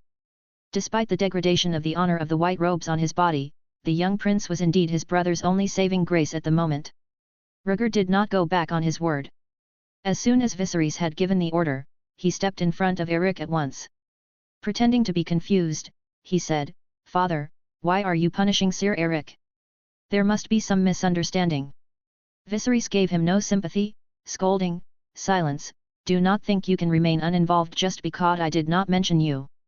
I have long since learned of what has happened from the mouth of the rider who fed the horse. Eric failed his task, and you have a responsibility that cannot be avoided." The expression on Rhaegar's face froze, not realizing that his little trick had been seen through a long time ago. The guards entered the tent. They neatly stripped Eric of his white robes and disarmed his sword. "Stop, you can't do this to him." Rhaegar couldn't care less, and he opened his hand to protect Eric, who was on his knees, blocking the guards' maneuvers to take him prisoner. "Unbridled, will you go against the will of your father, the king, as well?"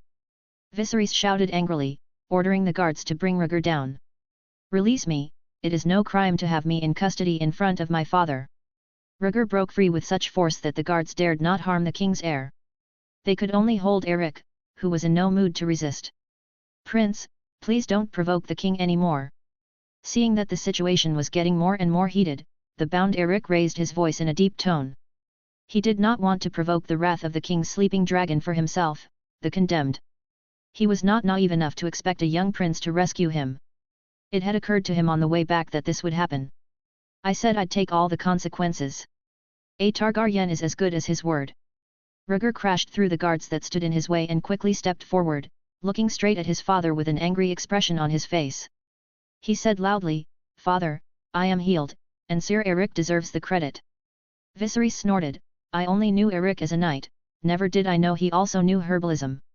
Believe me, there was a white deer in the Kingswood that gave me a fruit that was full of blessings and it brought me back to health." Emotions run high. Rhaegar throws out heavy news in an attempt to win back Eric's judgment. At the mention of the white hart, a flash of skepticism flashes under Viserys' eyes. "A white hart cured you with a fruit. Just yesterday, Prime Minister Lionel had a report that there had been a sighting of a white hart in the Kingswood. I said I would take the consequences, and a Targaryen is a man of his word. Rhaegar crashed through the guards in his path and quickly stepped forward, looking straight at his father with an angry face. He said loudly, "Father, I am healed, and Sir Eric deserves the credit." Viserys snorted, "I only knew Eric as a knight, never that he also knew herbalism. Believe me, there was a white deer in the Kingswood that gave me a fruit full of blessings that restored me to health." Emotions running high, Rhaegar tosses out heavy news in an attempt to win back Eric's judgment. When he hears about the white stag, a flash of skepticism flashes under Viserys' eyes. "A white stag cured you with a fruit?" Just yesterday, Prime Minister Leonor reported that a white stag had been spotted in the Kingswood. Jason Lannister, hoping to hunt the white hart with the weapon he gave him, also offered a golden lance. He did in fact enter the Kingswood to hunt, accompanied by a crowd of people. But no white hart was seen, only a common horned stag. His eldest son would not have known about this as he had left the camp earlier. Then his words about meeting a white hart were most likely true. Laegyi, not knowing his father's countless thoughts, said, "Yes, the snow white hart, it offered me a fruit that could heal me." He ended by recalling, "We've become friends. Ha ha ha. That's one of my funniest jokes this year." Viserys, not believing his eldest son's increasingly outrageous story, shook his head in derision. Rhaegar looked resolute. "Sir Eric can testify for me, and you can ask the maester who is with me for a diagnosis, and I assure you that my body is regaining its health." The confident words impressed Viserys. He glanced at the silent Eric in disbelief. "While you still have your armor on, Eric, tell your king the truth." "Eric, the prince speaks the truth." Viserys gives a slight nod and then lowers his head in silence. No one knows what he is thinking right now. The tent falls silent for a moment. The group's breathing is clearly audible. "Do you believe what Rhaegar and your brother said is true?" Viserys asks Eric after a moment. "I have as much faith in my brother as you have in your own children, your grace." Eric had no hesitation in vouching for his brother. Without further ado, Viserys ordered, "Go and summon the maesters who have been with you, including the physicians brought by the other nobles and knights, one by one." "At your command." Eric's voice was loud and clear as he lifted the curtain and walked quickly out. The originally anxious atmosphere eased with this change of heart. The guards looked at each other in disbelief, and then deliberately split into two sides in order to stand upright. Rhaegar asked Viserys, "Father, do you trust me? If it will make you well, I want what is said to be true." For the time being, Viserys was emotionally reserved in his scrutiny of his young eldest son. In fact, he had a small amount of faith in Rhaegar's words. 2 months ago, after Rhaegar had made his usual examination, the Grand Maester had told him, "The prince's heart failure is severe, and if there is any further deterioration, it will be difficult for him to live past the age of 10. His question had been whether there might be a cure. Unfortunately, organ failure is a terminal disease nowadays. There was no cure, and there was no way to even have an alleviation of the symptoms. He had thought that this eldest son would not live long. That is why he avoided meeting him. He didn't have the courage to face him as the boy's father, even as a king. Yet, just now, he was amazed at the way Rhaegar had argued with him in a reasoned way. Even though the familiar little face was still a pale one. But the voice that came out was full of strength. The aura that emanated from his body, the power that was carried by the words he spoke. It was worthy of a descendant of the old Valyrians. Chapter 12, A Song of Ice and Fire. Eric did not keep the king waiting, eager to save his brother. It took only 10 minutes for a large group of people to be brought up to the main tent. Viserys ordered them to examine Rhaegar, calming the anxious maesters and healers. A complete examination of his body, from top to bottom, without missing a single strand of hair. The maesters who were familiar with Rhaegar were no strangers to this sort of thing. Some assisted the Grand Maester in examining the frail prince from time to time. Once the equipment was in place, the maesters were in charge of the procedure. It was a simple, rudimentary procedure. The first step was to draw his blood and observe the color and consistency of the sample. There was even a leech that was put in there to taste the blood and see if there were any toxins in it. As for the rest of it, there were all kinds of tricks. Large hands rubbing the body, examining skin, teeth, scalp. You'd be surprised. There's nothing this group of physicians can't do. What's more, a dry and skinny old man has offered to take off Rhaegar's pants and break open his buttocks in order to examine his anus. Viserys also condoned this behavior as a father. Rhaegar was horrified and regretted the rash decision he had made to allow his body to be inspected. Fortunately, after Rhaegar resisted, Eric stepped in. With a punch that broke the dry, thin old man's nose, he begged the king not to let anyone haunt the prince's mind. Even if you are going to hang me, please do not allow the prince to be humiliated. Rhaegar nearly pissed himself as he hid behind Eric, shaking with fear. Viserys did not reprimand Eric and waved a few healers with little skill out of the way. A few decent maesters were left alone to do a unified report on Rhaegar's physical condition. Your Majesty, the prince's health has indeed improved greatly, and his blood activity is far greater than usual, a maester dedicated to the royal family said first, with words of undisguised amazement. The rest of the maesters were in agreement as well. The prince was suffering from shortness of breath, now the deep breathing test is very normal, there is no sound coming from the chest cavity. The urine is of a normal color, pale yellow but not cloudy, the smell only has a slight foul odor, the kidneys are recovering quickly. It was a good report, and Viserys listened to it. They were all rewarded with gold coins and the guards were ordered to take these maesters to their quarters. For a time, only father and son and the Cargyle brothers remained. Rhaegar was the first to speak, as the maesters said, I have recovered thanks to Sir Eric's help. He helped you, I shall do the same for him. I'm glad you're healthy, and I won't be speechless when I see your mother in heaven in the future, lamented Viserys, genuinely happy for his eldest son. Father, I can't comfort you on behalf of mother. I just hope you can move on. The mention of his mother, who had died in childbirth, made Rhaegar's heart a little sour. Not only was the pain as sharp as a knife, but it was even more seamless. It always seemed to blow into the ears of those who didn't want to remember it. Viserys felt guilty for the years he had forced his wife's pregnancy, the cause of her death. How could Rhaegar, as a newborn born of a difficult birth, not have been a factor in the death of his mother? As a young boy, he heard the rumors that added fuel to the fire. He carried the same guilt in his heart.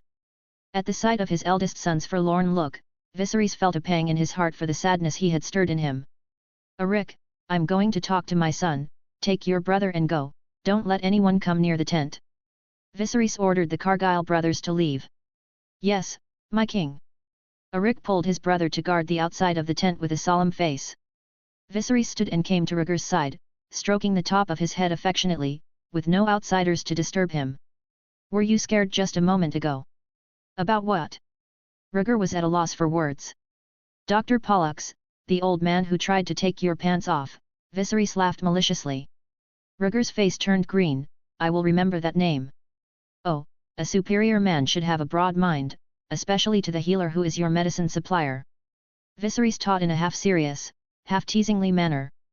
That's the king's duty, I just want to blow his head off.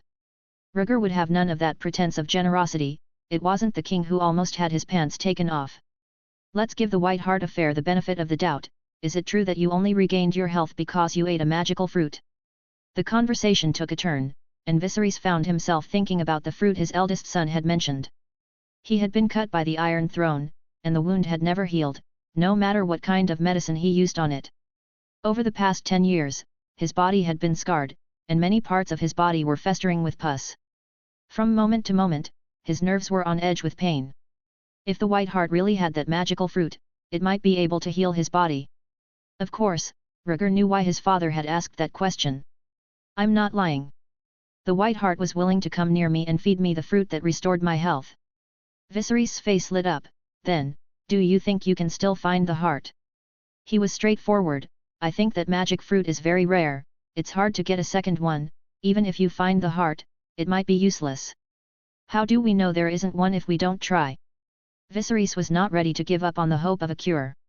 Unwilling to betray his friend, Rhaegar bit out, the White Hart is auspicious, and those close to it will be blessed. On the other hand, those who dare to harm it will definitely be cursed. Viserys tried to read Rhaegar's expression for clues and stared at him skeptically. Rhaegar's face was as usual, meeting his stare calmly. Viserys gave up after half a second. Sighing, he said, you're right, I went hunting for the White Hart yesterday and didn't see even a shadow of it. Rhaegar was very surprised, not knowing such a thing had happened. You're luckier than I am to have won the friendship of the White Hart, Viserys stroked the top of his head. He was at a loss for words. The heart was his friend, he couldn't betray it. Besides, the fruit was a reward from the explorer system, not the White Hart's property. Even if he helped his father catch it, there was no fruit to heal him. Viserys was pleased in his eyes, and there was a verdict in his heart. The White Hart symbolized kingship, and as king he had no chance of meeting it. It was more than a stroke of luck for Rhaegar to be able to see it. In spite of 1,000 words in his heart, Viserys found himself admonishing himself. His son having a strange encounter was a rare and good thing. As he thought about it, a thought rose in Viserys' heart. He took Rhaegar's hand and walked over to the fire pit in the center of the tent.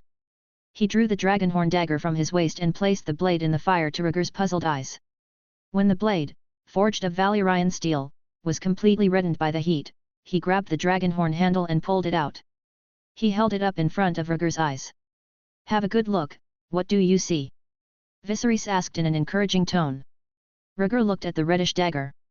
He saw many small words in the form of flies emerging from the searing flame. "It's written in Old Valyrian." He quickly recognized the meaning, having some knowledge of ancient Valyrian. Thinking he had not yet studied ancient Valyrian yet, Rhaegar dared not reveal too much. Stumbling, he read, "Prophecy of, Bloodline, Song of Ice and Fire." As he went on, Rhaegar pretended to be speechless and looked helplessly at Viserys. Viserys was not surprised, but rather pleasantly surprised that he was able to recognize a part of the ancient Valyrian language. It seemed that the information he had received was correct. Rhaegar was indeed a child who loved to read. Chapter 13, Plausible Answers. "It's the prophecy of the Song of Ice and Fire." Viserys patiently explained. "Before Aegon died, he left this dagger, where the last fire mage of Valyria hid the song. To know this is an obligation, and a heavy one. More important than the throne and the king, more important than anything." He spoke, watching Rhaegar every move. The shadows of father and son stretched and magnified under the bright firelight. As the wind blew, the flames were in a constant state of twist and change. "A Song of Ice and Fire," blinked Rhaegar, at a loss for words. "I thought that was a superstition invented in books." In fact, he was familiar with the Song of Ice and Fire. When he explored that dagger earlier, the system announcement mentioned that the Song of Ice and Fire was written in the blade. And the relics obtained from exploring was called the Sage's Warning. Now it seemed to have a deeper meaning than that. Viserys said gruffly, "The prophecy is true, and I hope you will keep it in mind and be on your guard against the unknown darkness and the cold." "I will do that, father." Rhaegar was not certain, but he realized what was at stake between them. Viserys paced around the fire pit and said hesitantly, "I asked Rhaenyra a question once. Would you like to know what it was?" "What was that question?" Rhaegar asked unconsciously as his father's words grew deeper and Rhaegar couldn't hear them. "It was about dragons, about dragons." Having come to this point, Viserys had no reason to stop and went on.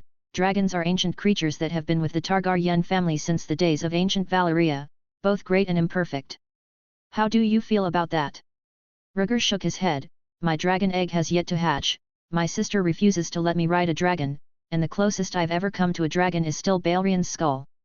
As a Targaryen, he did have a dragon egg of his own. It was from a dragon named Dreamfire. Before he was born, Rhaenyra had personally chosen it in the dragon's pit. After all these years, the dragon's egg had never shown any sign of hatching." Not caring about that, Viserys pointed out, "It doesn't matter, all you have to do is say what you think about dragons." The look on his father's face was serious. Rhaegar knew it was important to say something. He thought of Balerion's massive skull. Even with the loss of scales and flesh and blood, the sense of oppression from the direct sight of that skull was still there. And the egg of the dragon that belonged to him. It withstood the heat and had a solid shell even after being placed in a special furnace. It was a far cry from the bird's eggs and the other kinds of eggs he had seen before. Lastly, Rhaenyra. At the age of 7, she had become a dragon rider, able to fly with her dragon. Every time he was in sight of her, and every time he was near her, there was a faint stench of sulfur that Rhaegar could smell. He had no doubt that it was the smell of dragons. After thinking for a while, Rhaegar collected his words and replied, "Dragons are the most powerful controllable weapon in the world today, and Aegon the Conqueror, though he possessed amazing wisdom and courage, united the 7 kingdoms on the back of a dragon. Dragons are dangerous, but it is only by riding them that a Targaryen can rise above the common people. Otherwise we are doomed to be overthrown from the Iron Throne." Those were sincere words. It was also the most objective opinion that he was able to give at the moment. Viserys listened attentively, a hint of relief on his face, and asked again, if the day ever comes when you harness a giant dragon and face a rebellion of the ungodly, how should you respond? Burn them to ashes. Without thinking, Rhaegar spat the sentence out. You were saying that dragons are dangerous. Viserys frowned. Rhaegar did not know how he was wrong, but without dragons, only the might of the Targaryens will not be able to stop rebels. If necessary, dragon's flame can burn those who disobey. So there will only be one voice on the continent of Westeros. Upon hearing the will of his eldest son, Viserys fell into a state of silence. Subjectively speaking, Rhaegar was right. For the Targaryens to become kings of the Seven Kingdoms, the help of dragons was essential. But when he thought of the prophecy of the Song of Ice and Fire, he knew he would not be willing to put too much reliance on the dragons. Ancient Valyria fell because they could never satisfy their greed and thirst for domination, inviting a natural catastrophe. He remembered a few years ago, on the eve of establishing Rhaenyra as his successor. He had asked her the very same question. Rhaenyra's answer had not been far from Rhaegar's first. However, Rhaenyra had a more thorough understanding of the relationship between dragons and the Targaryens. But Rhaenyra has a much more thorough view of the relationship between dragons and the Targaryens. She doesn't think that harnessing a dragon is going to give her everything. Her character is similar to Viserys, her father. Both disliked war and were strict with themselves. On the contrary, Rhaegar's response is more like that of a man. Daemon Targaryen. His own brother. In fact, for a time he had Daemon in mind as his heir. Putting aside the scandalous things Daemon had done, showing disloyalty and dishonoring himself, Daemon was very extreme in his views of dragons. A dragon was a sharp sword that he held. As the saying goes, when you have a sharp weapon in your hand, your murderous spirit will increase along with it. With a weapon like that in his hand, which was unparalleled in the world, sooner or later he would have no control over his desires, and he would take the initiative to start a war. Jealousy flared in Viserys' heart for some reason. At Rhaegar's puzzled look, he didn't move and said, I already understand what you mean, don't forget the prophecy of the Song of Ice and Fire, go down and rest first.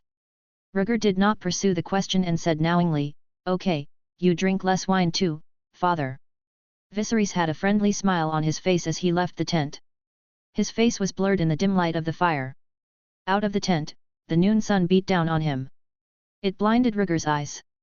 A shadow shrouded them and blocked out the blinding light for him. Sir Rick. Rhaegar cocked his head to get a better look at the person who was blocking out the light. Rick pulled his white robe over the young prince's head with one hand and said sincerely, thank you for interceding on my brother's behalf, Prince. Rhaegar shook his head gently, don't say that, I forced Eric to take me out of camp, he shouldn't take the blame. The Kingswood guards follow the king's orders, my brother's failure to do so was a big mistake.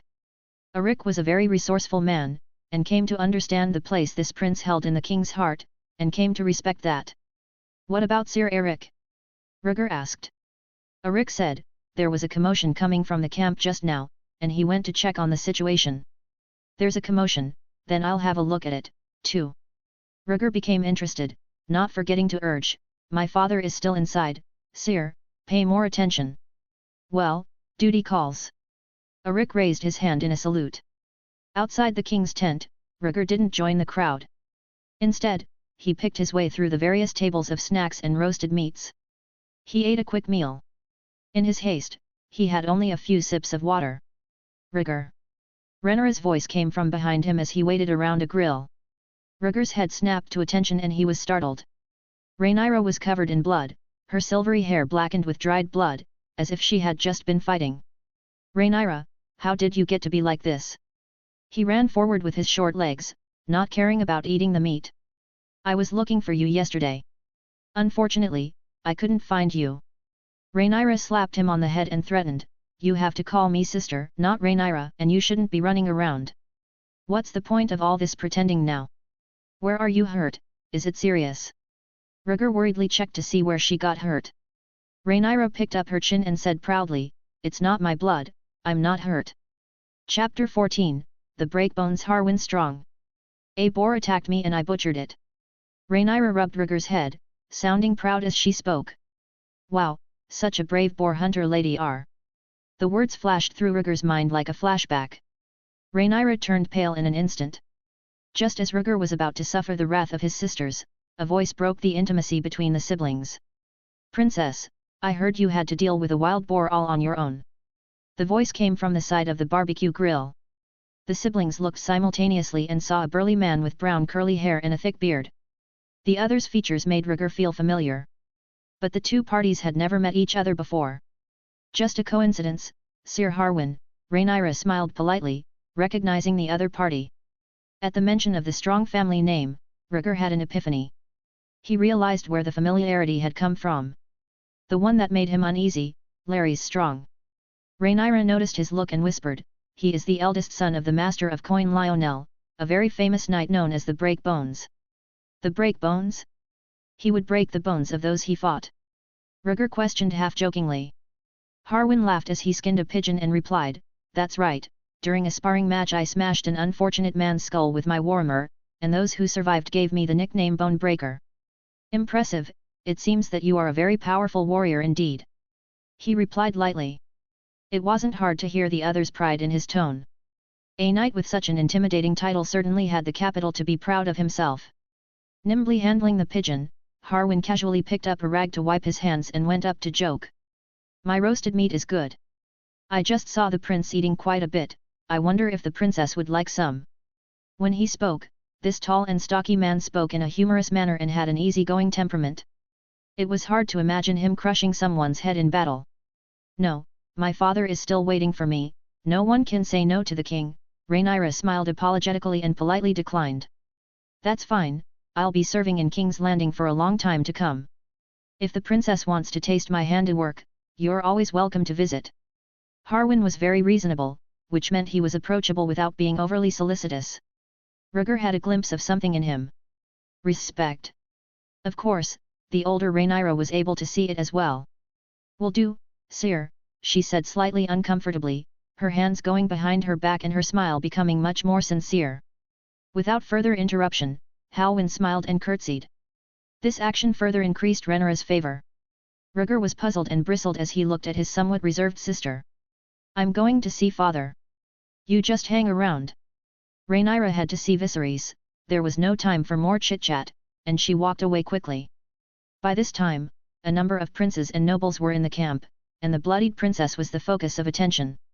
The boisterous scene quieted down for a moment, and remained uncharacteristically silent.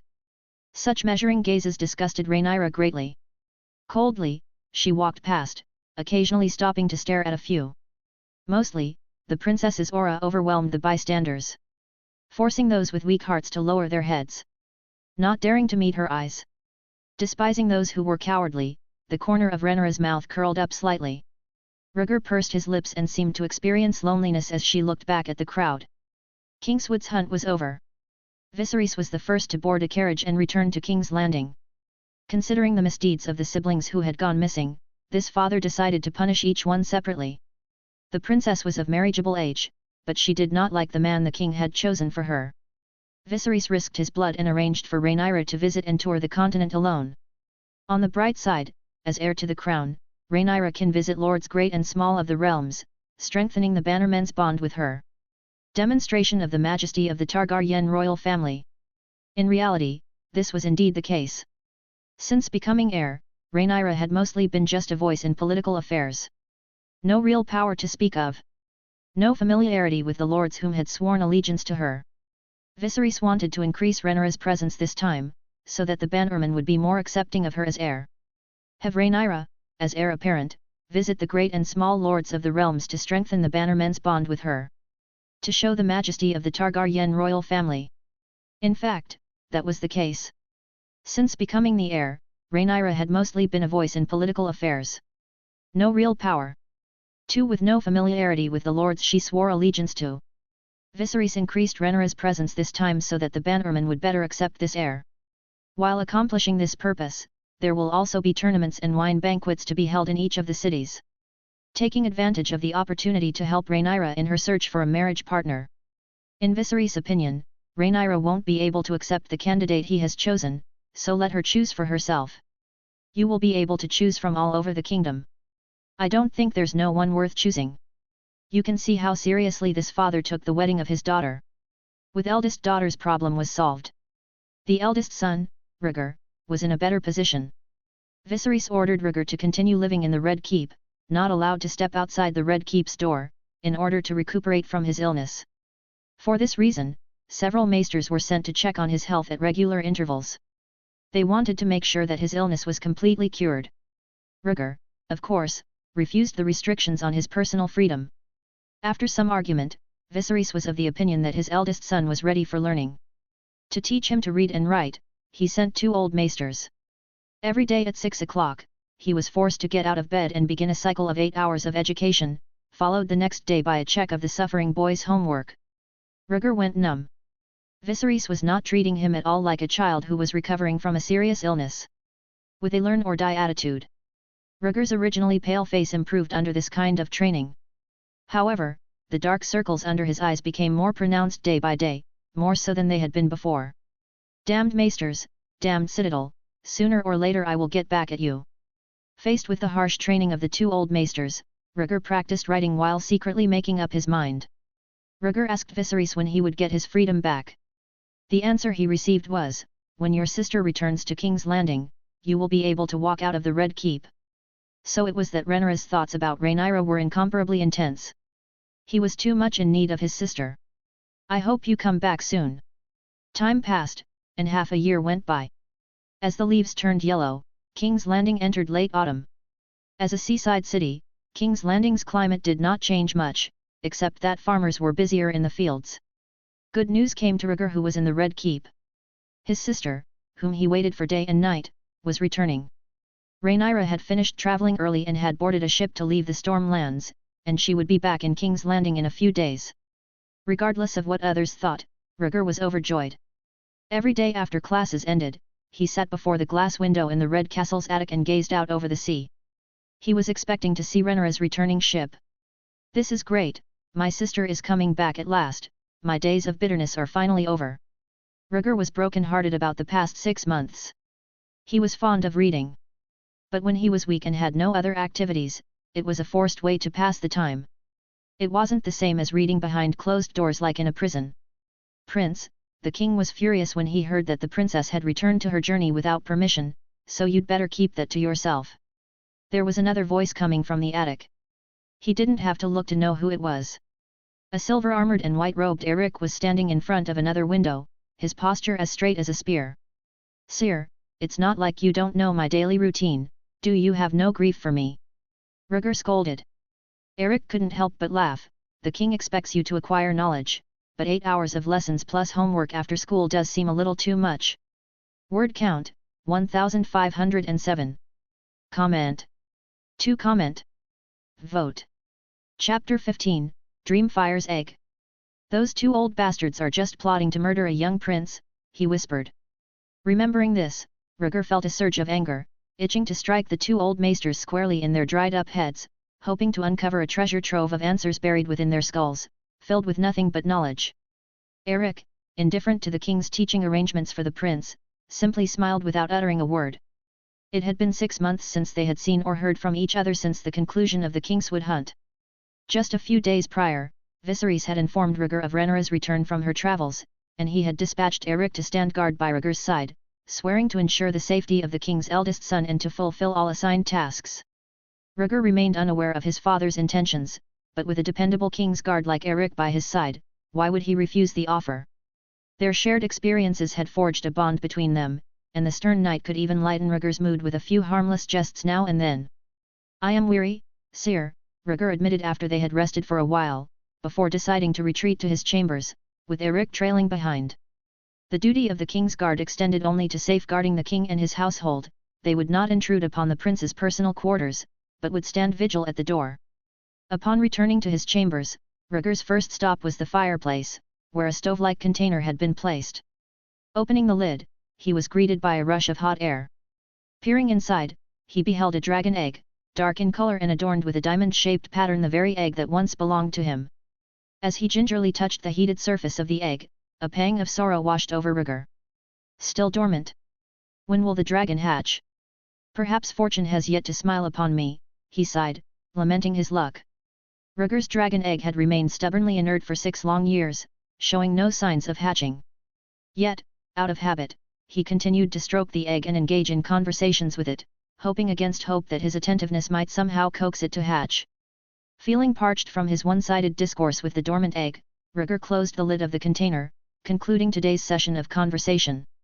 Pouring himself a cup of hot water, he muttered to himself, "Thank the gods Aegon's foolish dragon egg didn't hatch either, or I'd be utterly embarrassed." Rhaegar's spirits lifted considerably at the thought that his brother's egg had shared the same fate. While it was regrettable that his own egg had not hatched, the prospect of his brother's dragon egg failing to hatch as well eased his disappointment. Days turned into weeks, and the sun rose and set as time marched on. Finally, Rhaenyra returned to King's Landing. Viserys was notably absent, leaving Queen Alicent to lead the princess and her entourage out of the city to greet her. As if they hadn't seen each other in years, Rhaenyra and Alicent embraced warmly, exchanging laughter and conversation under the watchful gaze of their subjects.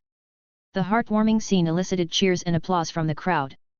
With Rhaenyra's return, Rhaegar's grounding order was automatically lifted, and he found himself included in the welcoming party. Observing the exchange between the two women, Rhaegar couldn't help but inquire privately to Eric, "Are women always like this when they're not on good terms?" Glancing around discreetly, Eric lowered his voice. "Mostly, yes. The Queen and the Princess are both formidable figures among women, which makes their discord all the more daunting. For power? But my sister is already the heiress," Rhaegar remarked, struggling to comprehend.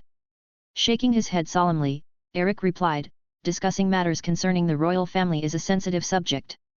All I can say is, tread carefully." "Am I at risk as well?" "I have no ambitions for the throne," Rhaegar queried. "I cannot say for certain, but as the old adage goes, it's better to be safe than sorry," Eric responded meaningfully. Rhaegar smiled gratefully. "Then I entrust my safety to you, Ser. As duty dictates," Eric affirmed solemnly. With the bustling crowd around them, Rhaegar and Eric refrained from further conversation, accompanying the two central figures of the occasion, the heroines of this journey, Rhaenyra and Alicent. It wasn't until evening fell that the throng began to filter through the gates of the Red Keep. Despite his displeasure at Rhaenyra's unauthorized return, Viserys spared no expense in welcoming her, organizing a grand banquet in her honor. Disliking the chaos, Rhaegar hastily partook of some pastries and dishes before retreating from the table, clutching the gifts Rhaenyra had bestowed upon him. The primary beneficiary of Rhaenyra's return was undoubtedly Rhaegar. Not only was he afforded the opportunity to explore beyond the confines of the Red Keep, but his daily lessons were also significantly reduced. No longer obligated to endure 8 hours of study, Rhaegar now had only 3 hours in the morning, leaving the remainder of his day free. Even the burdensome homework was waived, much to Rhaegar's delight. He greeted Rhaenyra with 2 enthusiastic kisses upon her visits, reveling in the newfound freedom. Such days continued blissfully for a time. However, the Red Keep soon buzzed with activity once more, as it marked the 5th wedding anniversary of King Viserys and Queen Alicent. With a grand gesture, Viserys opted to commemorate the occasion with a lavish tournament, intending to express his gratitude to Alicent for 5 years of companionship. He extended invitations to nobles and knights from across the realm, offering generous prizes to incentivize participation and hoping for a thrilling display of martial prowess. Regardless of Alicent's sentiments, Viserys harbored a deep affection for such combative spectacles, inherited from his grandfather, King Jaehaerys, who had amassed considerable wealth for the royal treasury. Under Viserys' patronage, banquets and tournaments became commonplace occurrences in the Red Keep, flawlessly organized by Alicent. As the 5th anniversary festivities approached, the taverns of King's Landing brimmed with activity, and the tournament unfolded as anticipated. Rumors circulated of a surge in business at the brothels, with noble lords eagerly participating in bloodsport and revelry alike. On the day of the tournament, Alicent hosted a sumptuous banquet for the guests, who indulged in the brutal contests presided over by Viserys. Once the excitement waned, they retired to the nearby banquet hall to feast and carouse. Rhaegar and Rhaenyra occupied seats at Viserys' main table, observing the tournament below. In the arena, a knightly charge was underway, with 2 armored knights on horseback colliding head-on, wielding sharp lances. As the clash unfolded, a black-armored knight skillfully aimed his lance at his opponent's shoulder, resulting in a devastating blow that sent the opposing knight tumbling to the ground in agony. Witnessing the gruesome spectacle, Rhaegar recoiled in horror as Eric provided a grim assessment of the injured knight's condition. "There's an 80% chance his shoulder blade is shattered. Without timely treatment, he'll likely be left with a lifelong disability," Eric murmured, his voice low. Rhaegar winced at the sight, noting the knight's mangled arm dangling uselessly by his side. It's a cruel reminder of the harsh realities of combat, Eric continued, attempting to impart a lesson to the young prince. In martial contests, winners are often separated from losers by the brutal consequences of battle. Struggling to comprehend the purpose of such a tournament, Rhaegar voiced his discontent. The realm enjoys a time of peace, yet these men willingly subject themselves to such dangers, he lamented. Eric nodded sympathetically. The youth seek recognition, and in times of peace, tournaments provide an outlet for their passion and a chance to earn favor from the king. Chapter 16, The Dornishman.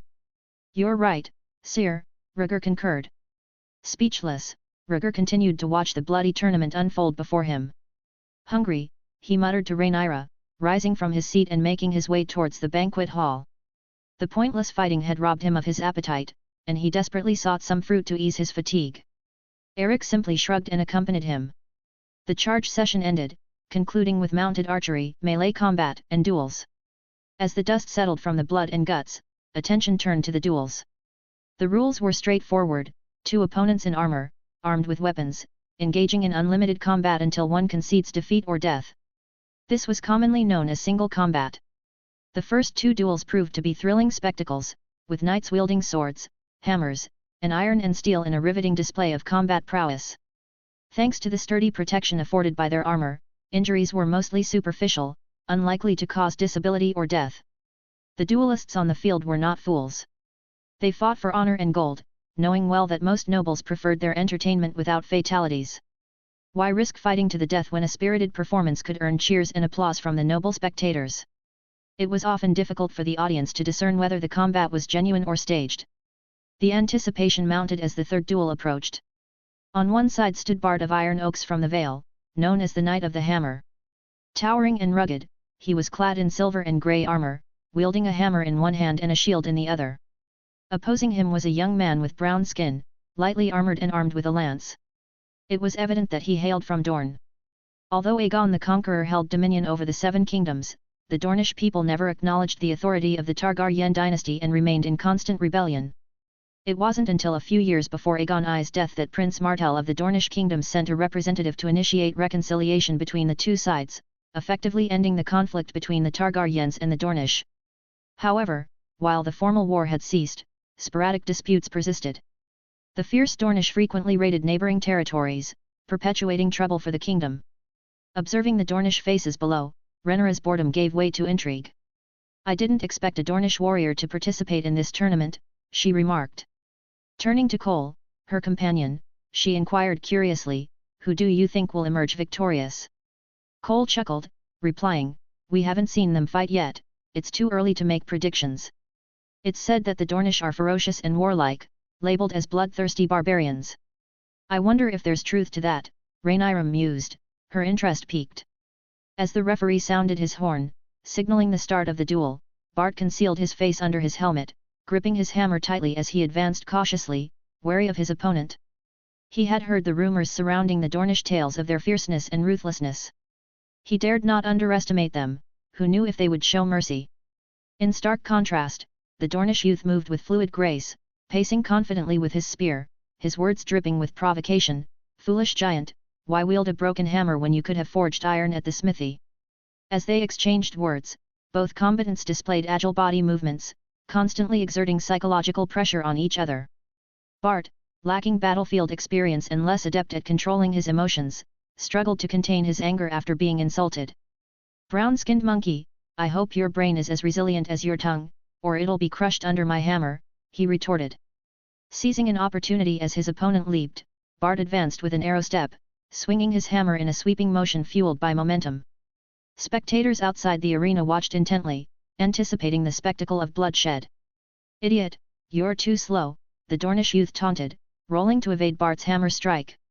Swiftly halting his roll, he thrust his weapon into the vulnerable juncture of Bart's leg armor, eliciting a gush of blood.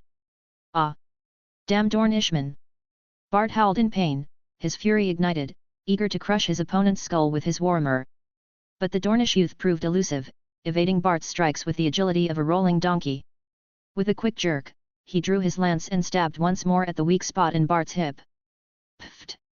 A sharp pain seared through Bart's hip as he stumbled, falling to his knees, blood seeping from his armor. Rather than capitalizing on his victory, the Dornish youth looked down at the fallen Bart with a mocking smirk. "Knight of the Vale, it seems you harbour ill will towards us Dornishmen," he quipped, his tone dripping with sarcasm. "You call me a brown-skinned ape, so what does that make you, people of the Vale?" The Dornish youth retorted, pulling his lance from his opponent's wound amidst the wails of agony. "Hairless goats," he added, tauntingly. Struggling to rise, Bart was kicked back to the ground by his adversary, humiliation engulfing him as he cried out, "Vile Dornishman, have the courage to face me head-on instead of leaping around like a monkey." "Ha ha ha, what a clever retort, inviting a challenge to one's strengths with one's weaknesses," the Dornish youth remarked, his teasing evident. "Do you ask your enemies to reveal themselves in battle, Valley Goat? Damn you to hell, you bastard!" Bart, consumed by rage, seized the opportunity presented by his opponent's words, swinging his hammer in a tight arc, aiming to shatter his foe's ankle. But the Dornish youth, ever vigilant, evaded the planned ambush with a deft jump. In the ensuing melee, the lance pierced through Bart's right hand, slicing off his palm and eliciting a scream of agony. Bang! Before Bart's cry subsided, the Dornish youth drove his knee into Bart's jaw, silencing him with a choke. Ripping off Bart's helmet, the Dornish youth exposed his vulnerable head, a cruel smile playing on his lips as he delivered a vicious kick to Bart's mouth. Teeth, mingled with blood, filled Bart's mouth as he let out a desperate whimper. Collapsing to the ground, Bart's body convulsed slightly from the trauma inflicted upon his head. The Dornish youth pressed his spear against Bart's throat, addressing the crowd of onlookers with a triumphant proclamation, "Witness! Behold the valor of this Knight of the Vale, refusing to yield." As he spoke, his large feet encased in thick leather boots mercilessly trampled Bart's face, grinding it back and forth. The spectators, witnessing this brutal scene, paled in shock. What had begun as a simple duel had escalated into a one-sided, sadistic spectacle of violence. Breaking his opponent's teeth and denying him the opportunity to surrender was not merely victory but utter cruelty.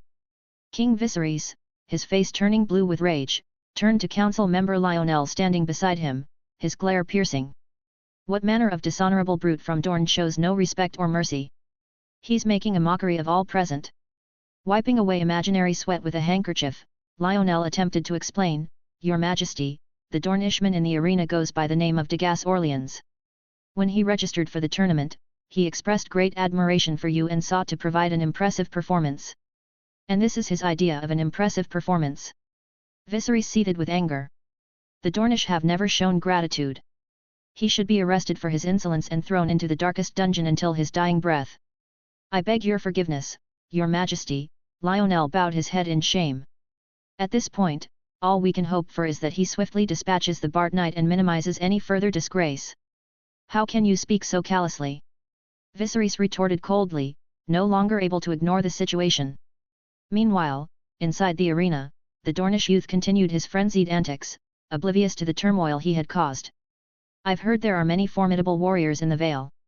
How is it possible that this knight is so feeble?" The Dornish addressed the crowd. Could it be that someone accepted a bribe to allow him entry? The speculation rippled through the spectators, casting doubt on Bart's capabilities and raising suspicions of foul play. Chapter 17, Inciting Public Wrath. Pointing at the delirious Bart, the Dornish youth sneered, "This knight appears rather unkind to me, and even more discriminatory toward our people of Dorne. It's unjust," he continued as his lance sliced off one of Bart's ears. "I've heard it said that the women of the Vale are no better looking than goats. Is there any truth to that? To be frank, I haven't had the pleasure of bedding a woman from the Vale, so I cannot attest to whether they are less attractive than goats," he taunted, delivering a kick to Bart's head. "Hey, Knight of the Vale, what's your take on this? Give me a clue." Bart, now bleeding and dizzy from multiple wounds, struggled to speak. The Dornish, unfazed, crouched down, seizing Bart by the hair and forcing him upright. "If you have something to say it louder," he mocked. "Cough, you bastard, Dorne monkey." Bart managed to cough out between bloody spits, his lips contorted in a feeble attempt at cursing. Enraged by the filth, the Dornish youth refrained from delivering a swift death. Instead, he subjected Bart to a prolonged torture, using his lance to inflict agonizing wounds upon his limbs, twisting and turning the weapon in flesh and blood. The torment endured for 10 grueling hours until Bart could bear no more. Finally, the tip of the spear pierced his throat, putting an end to his suffering. "Cursed Dornishman, you will pay for your sins." came the enraged cry. Suddenly, a curse rang out from the seats outside the arena, followed by the sound of an empty wine glass shattering as it collided with the muddy ground. The profanity acted as a catalyst, inciting more and more spectators to rise from their seats, hurling curses and projectiles at the Dornish youths below. Wine glasses, apples, plates, anything within reach became ammunition in the crowd's fury, with even a few women's high heels joining the barrage.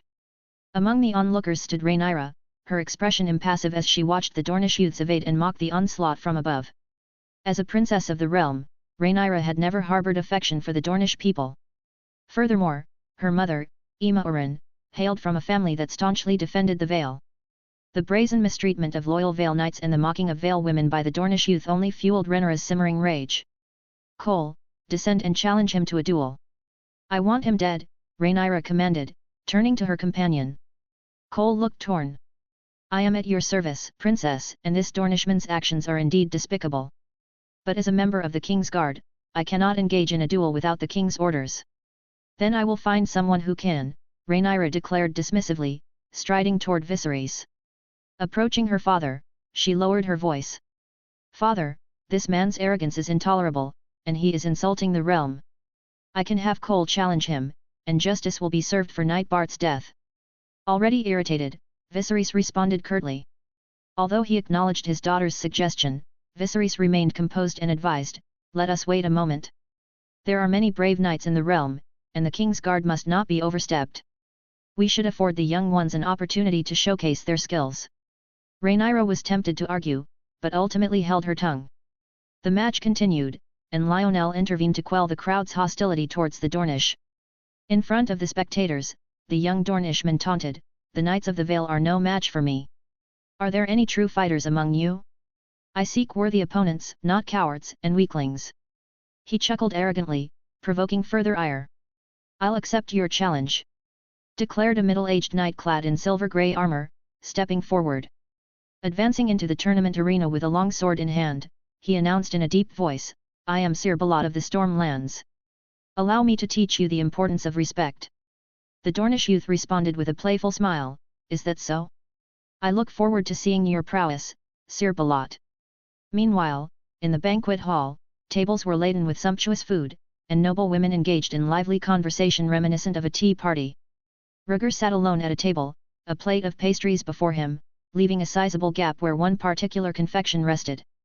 What are these called? He mused aloud, referring to the egg-shaped cakes resembling chocolate chip cookies, sweet and chewy. These are delightful. Who made them?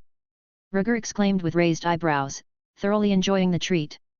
No, when I return, I must ask Alicent which cook is responsible for these delightful pastries and request them in the future, Rhaegar resolved to himself as he enjoyed his snack. While he indulged, a stranger suddenly took a seat beside him, placing a plate of chocolate pastries before himself and relishing them with evident pleasure. Rhaegar's confusion gave way to irritation. Who is this person helping themselves to my pastries? He thought, though he refrained from speaking, as there were still several plates left. Yet, reality taught Rhaegar a valuable lesson, ignoring a source of annoyance only invites further vexation. As he took a few more bites, the intruder swiftly devoured the remaining pastries, leaving no plate untouched. These taste exquisite. A skilled cook indeed, the interloper murmured, swiftly moving on to another plate without awaiting a response. Plate after plate disappeared in rapid succession, until only one remained. Unable to endure it any longer, Rhaegar rose from his seat, guarding the last plate of pastries before him, and demanded loudly, do you know who I am? How dare you pilfer my pastries? Have you no respect? His words rang out with authority, but alas, his youth betrayed him. With his soft voice and increasingly rounded features, he seemed more akin to a child playing make-believe. The intruder scratched his head in bemusement, offering a sheepish smile. You are a prince, yes, but aren't these pastries meant for all the guests to enjoy? Rhaegar's frustration intensified. Even knowing I am a prince, you still dare to steal my pastries. You won't even relinquish the last plate to a child, have you no shame? Rhaegar scolded, his frustration mounting. The other party faltered. There's no age limit when it comes to food. Besides, prince, you're still young. Too many sweets can lead to cavities, the interloper reasoned. You don't get it. Just hand over the pastries. I'm not afraid of cavities, the obstinate intruder insisted. You scoundrel! Do you truly think I am a mere toddler to be duped so easily? Rhaegar exclaimed, pointing an accusing finger. Sire, teach this insolent fool a lesson. Let him see the error of his ways, Rhaegar commanded Eric, his frustration palpable. Eric hesitated, reluctant to resort to violence at a banquet. However, seeing the prince's dignity slighted, he knew he had to intervene. Without drawing his sword, Eric moved behind the intruder and attempted to restrain him by pressing on his shoulder. No, Sir Knight, there seems to be a misunderstanding, the intruder protested. I don't care. Anyone who crosses the prince must face the consequences, Eric retorted, determined to assert the prince's authority. As Eric reached out, a swift blow struck the back of his hand, causing him to recoil in pain as a bruise blossomed on his skin. Chapter 18, Vagabond Swordsman. Eric was taken aback by the sudden and deft attack. When he looked up, he saw the assailant seated calmly, holding a silver chopstick. Sir Kingsguard, I mean no harm. I am merely a hungry wanderer in search of sustenance, the man explained with a pleasant demeanor. Observing this exchange, Rhaegar discreetly set down his plate and positioned himself behind Eric. The swiftness of the attack indicated the stranger's proficiency, and Rhaegar deemed it prudent to tread cautiously. You are most generous, Your Highness, the man remarked, his eyes lighting up at the sight of the pastries. He graciously bowed to Rhaegar, signaling his genuine intent. As Rhaegar examined the man, he noted his curly brown hair, brown eyes, and weathered yet amiable countenance. Despite his affable appearance, the man stood notably short, a characteristic that set him apart from the towering knights of the realm. Sensing Rhaegar's curiosity, the man smiled and inquired, I know who you are, but do you know who I am? Rhaegar, intrigued, questioned, and who might you be? A nobody, the man responded nonchalantly, prompting a bemused reaction from Rhaegar. Frustration simmered within Rhaegar as he clenched his fist, feeling as though he was being toyed with. Before Rhaegar could voice his vexation, the man extended the plate to him and whispered, I am Sero Friar, a wandering swordsman from Bravus. Allow me, brother, to share this meal with you. As Rhaegar gazed into Sero's eyes, he found them inscrutable, like still water hiding the depths below. Turning to Eric, Rhaegar silently sought his counsel, receiving a subtle nod in response, a signal that he had the authority to handle the situation as he saw fit. Within the confines of the Red Keep, the brazen assassination of the king's eldest son was an unthinkable act, and Rhaegar knew he held a position of relative safety. Picking up a piece of pastry, Rhaegar extended it towards Sero with a warm smile. Allow me to share this with you, Sero Friar. Ever genial, Sero reciprocated the gesture. You can call me Sero, though I'm not of noble birth and currently find myself without employment. Intrigued, Rhaegar inquired about Sero's past exploits with the sword, impressed by his skill and intrigued by his origins in an overseas city-state. We can converse as we dine, Sero suggested, to which Rhaegar readily agreed. Returning to their seats, the tension of their earlier encounter dissipated as they engaged in casual conversation over the pastries. During their exchange, Rhaegar gleaned insights into Sero's background. Sero had served as a knight's squire in his youth, honing his swordsmanship from an early age. However, his true passion lay in the art of dance, a dream he pursued fervently. As fate would have it, Sero found himself employed as a royal dancer by a prominent merchant in Bravus. Yet, his newfound fortune was short-lived, as his employer met a grisly end, implicating Sero in the crime. To evade capture, he sought refuge in Westeros, where he found himself in the good graces of a noblewoman who invited him to partake in the festivities at the Red Keep. Rhaegar listened intently, captivated by Sero's tale as if transported into the narrative himself. From time to time, one must endure injustice, he thought to himself as he ate and drank, lamenting the unfairness of fate. At that moment, it seemed as though their hearts were confiding in each other. Of course, the above is purely Eric's personal perspective. In reality, Rhaegar listened seriously to Sero's speech, his heart filled with contempt. A Bravasi dancer with the talent to master swordsmanship, truly rare, he remarked sarcastically, observing Sero's appearance.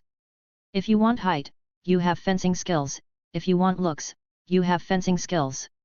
How blind must the rich man of Bravus be to hire such a runt to dance for him? A unique taste, indeed, he scoffed. A likely story. It's improbable that some noblewoman would coax him to the Red Keep just to rub shoulders and enjoy the food and drink.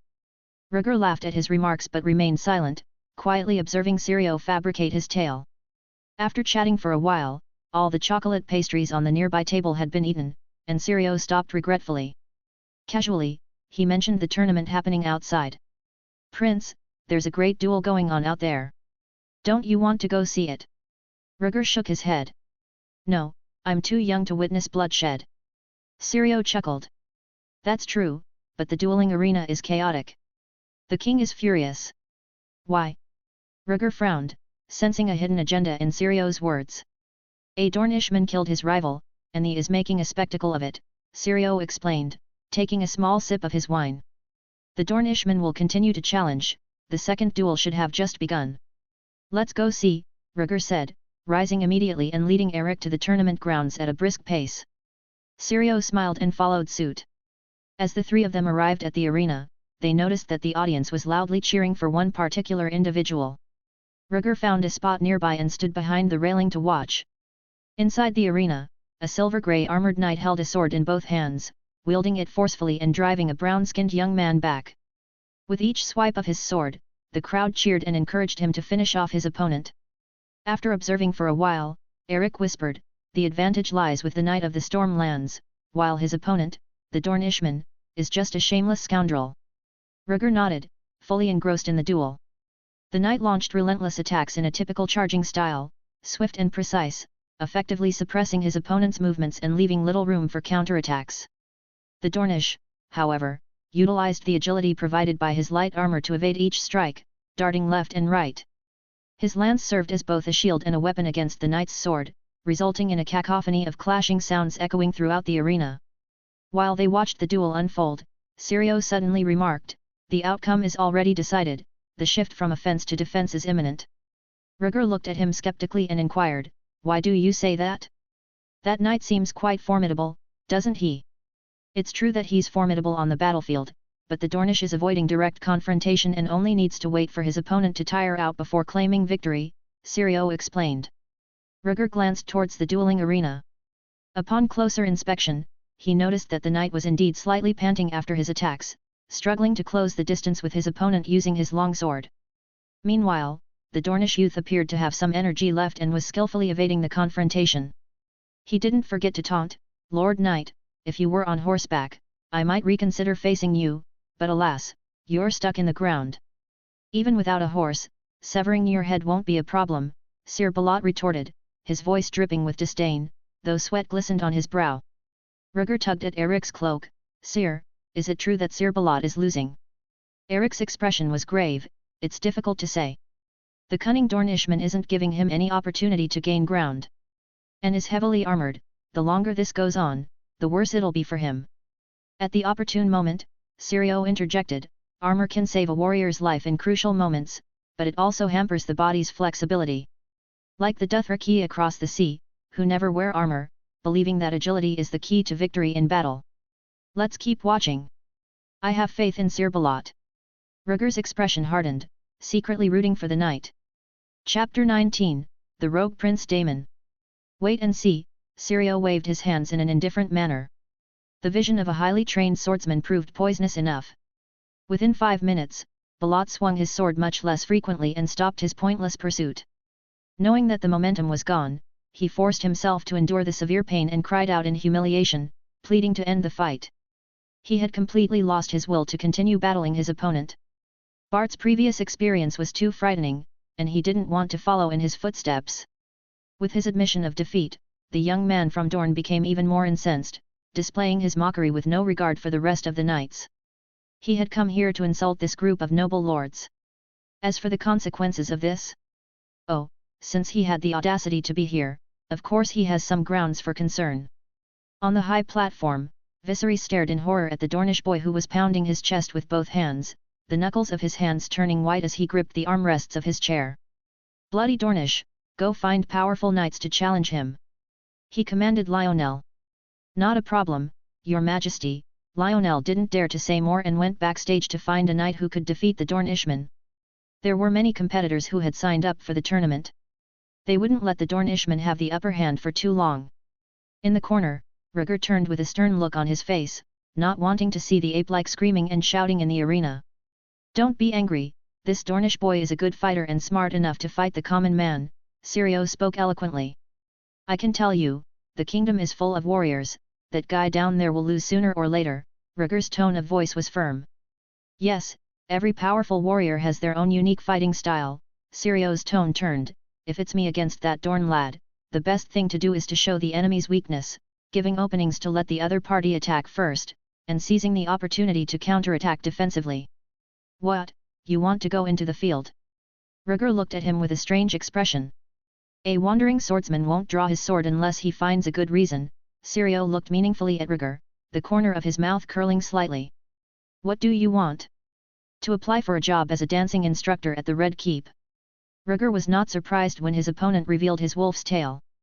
Sero knelt on one knee and said sincerely, if the prince is willing, I could stay at the Red Keep as a dancing instructor.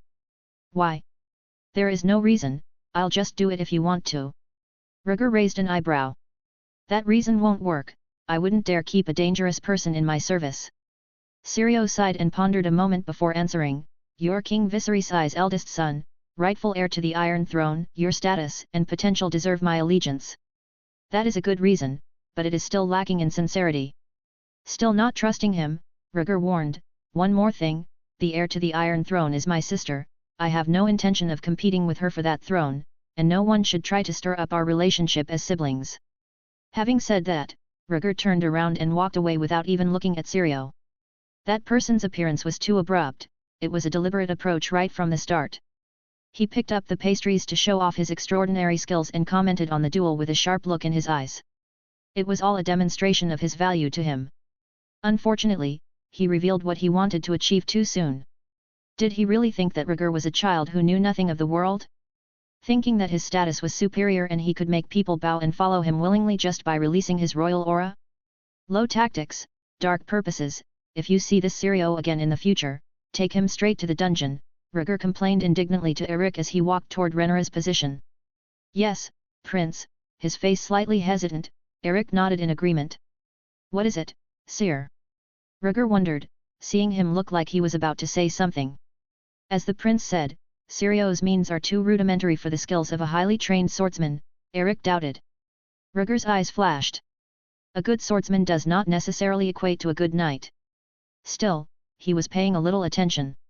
Ever since news of his body's healing spread, the mood in King's Landing has shifted. From urging Princess Rhaenyra to marry him, to discussions about Rhaegar being favored by the White Hart, the symbol of kingship, and destined to be a good ruler. It's assumed that it won't be long before one of the ministers won't be able to resist the idea and suggests that the king disqualify Rhaenyra as heir to the throne in favor of his eldest son, Rhaegar.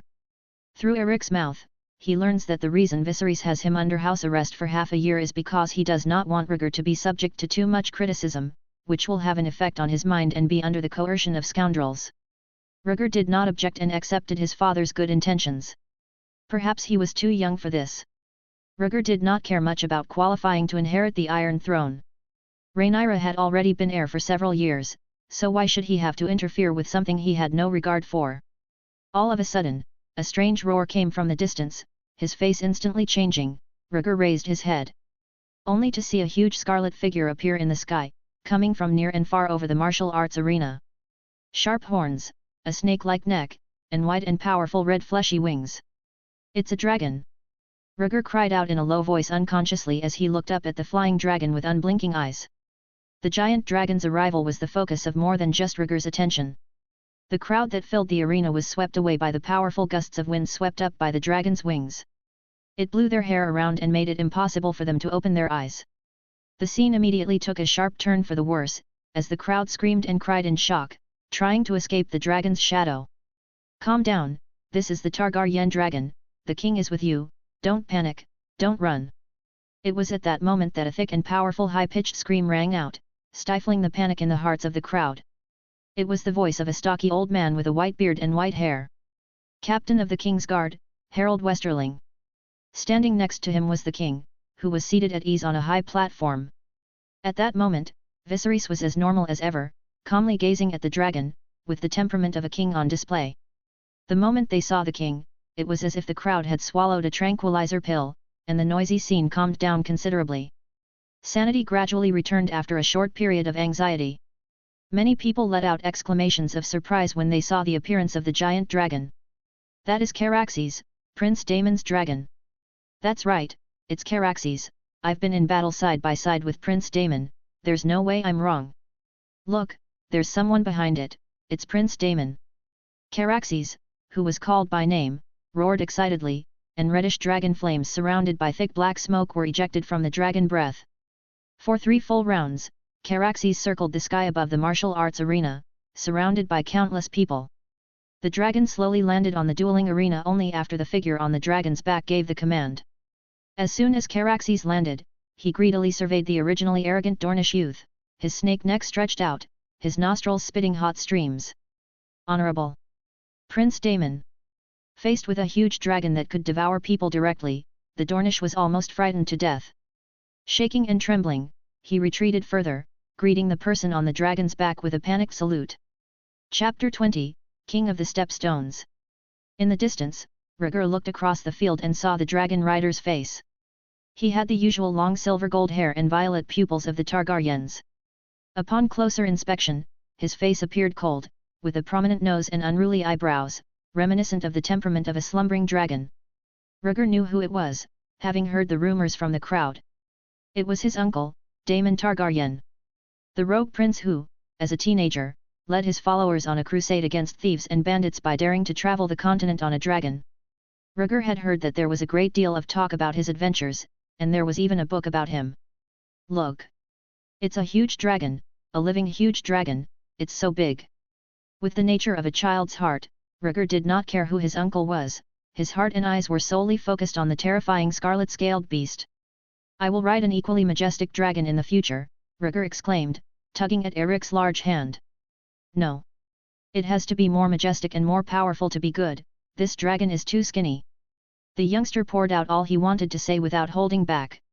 Eric looked at the dragon and gripped the hilt of his sword cautiously. He looked around to make sure no one would rush the prince in a panic. Inside the dueling arena, the Dornish lad's legs went limp as the danger abated. He collapsed to his knees, cold sweat streaming down his cheeks.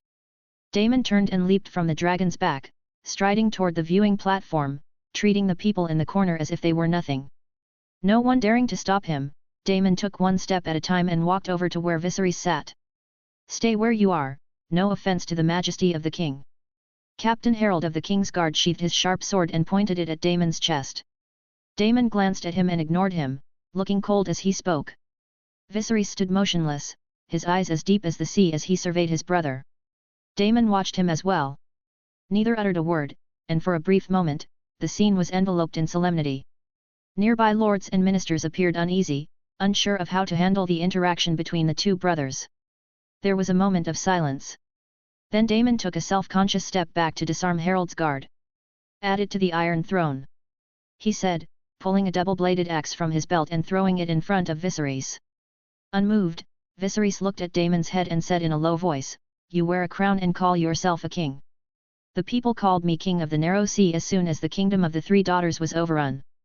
Daemon recounted his battles and paused, "But I know, your majesty.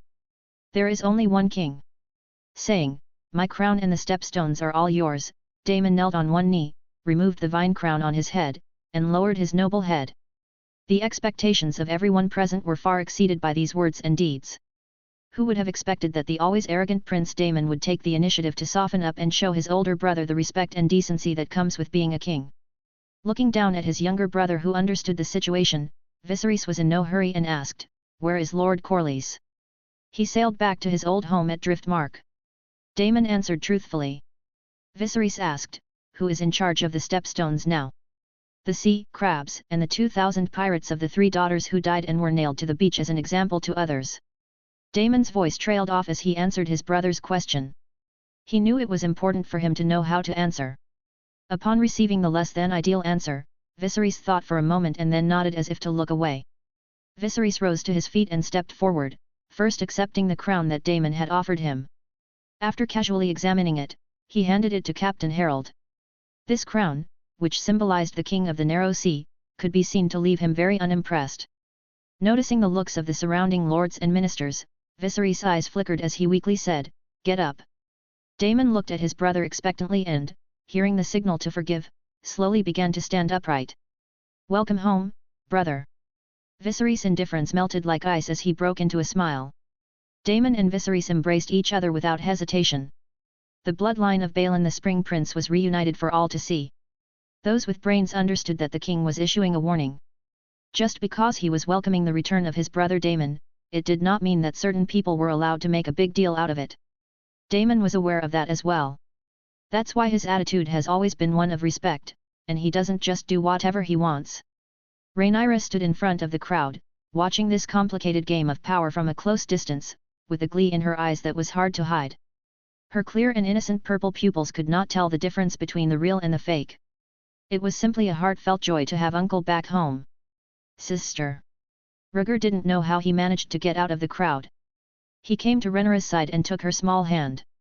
Hearing his call, Rhaenyra just noticed Rhaegar's presence and smiled slightly. "Uncle Daemon is back. He's been good to me since I was little."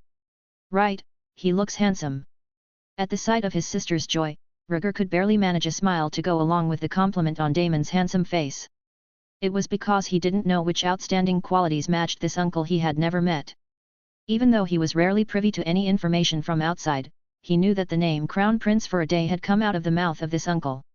He believed that Rhaegar was going to die young so that he could inherit the Iron Throne from Viserys. How could Rhaegar possibly admire him when he aims to inherit the Iron Throne? With Daemon appearing, riding a dragon, and the two brothers reuniting, the organization's ministers moved to the banquet hall to receive Daemon as the day's tournament came to a hasty end. As for a certain Dornish lad with wet pants, he had been invited by Lionel to stay at one of the high-class hotels in the city. Not only did he pay for his stay, but he sent someone to watch over him. He was afraid he might not get used to living there. His display was significant, many people inquired about it. The king values this Dornish warrior who has come from thousands of miles away, and today he also received his victorious brother, Daemon. Both are invited to continue the duel tomorrow at the tournament. He couldn't possibly refuse, of course. Viserys and Daemon walked side by side as the feast was served. Behind them is a group of ministers and a host of nobles and lords. It must be acknowledged that Alicent was a discerning queen. She immediately ordered the servants to remove the eaten food and the dishes the kitchen had already stocked to replace it upon hearing the news of Daemon's return. Everything was well organized, and there was no hint of imperfection in the temporary arrangement as Viserys led the people into the banquet hall. Viserys was deeply touched and publicly praised Alicent as his good wife who always shared the burden with him. Alicent patted Viserys' arm and said gently, "You've been busy with political affairs all day, you're already hard at work and shouldn't be distracted by trivial matters. Thanks to you, my life is not so lonely," Viserys said, holding the queen's slender white jade hand, his eyes filled with relief. "All right, if we show too much affection, we'll be the subject of ridicule by the ministers. Let's hurry and get everyone into the banquet." Alicent's cheeks were flushed, and her shy appearance was conspicuous. Chapter 21, Mysterious Bracelet. She's doing a pretty good job of pretending to be an exemplary mother and wife. Rhaenyra watched with a leathery smile as she walked between the ministers. The resentment made Rhaegar shiver beside her. "Sister, your grasp is hurting my hand," Rhaegar complained, trying to pull back Rhaenyra's small hand. Rhaenyra hastily removed her hand. "I'm sorry, I just forgot that you were still there." "It's okay, just be careful of your image, a lot of people are watching the event." Gently reminding his sister, Rhaegar pulled his small hand away. Rhaegar lifted his hand and glanced around twice. Suddenly, a face caught his eye. Only to see that it was Daemon who was standing next to Viserys at that very moment, watching faintly as his brother and sister-in-law confessed their tender feelings for each other, the corner of his mouth curling up in a hidden sneer. Rhaegar's eyebrows furrowed, and he cocked his head to get a better look at them. Suddenly, Daemon turned his head and locked onto Rhaegar. Rhaegar was startled and couldn't help but start to step back. "No, what am I afraid of? Is he going to eat me?" Thinking of his identity, Rhaegar's unconquerable energy rose, staring at him with wide eyes. It wasn't his imagination. Daemon looked up and down at Rhaegar with interest, then smiled and nodded, no longer paying too much attention to him. Rhaegar nodded, looking a little disappointed and a little grateful. What a frightening look, the sense of oppression is too strong. Rhaegar secretly breathed a sigh of relief, but in his heart, he thought of the sneer Daemon had just revealed. What did this imply? Why, seeing his father in love with Alicent, would he show such contempt? Rhaegar suspected he was wrong. But he couldn't get Daemon's slightly curved mouth out of his head. And he was sure that smile wasn't fake. Forget it, no one else saw it. I'd better be good and hide somewhere else. Rhaegar was 2 paces behind Rhaenyra with this thought in mind. The crowd took their seats as the banquet began. Viserys called for Rhaenyra and Rhaegar to come closer to greet Daemon. Rhaenyra had grown up worshipping her uncle. Needless to say.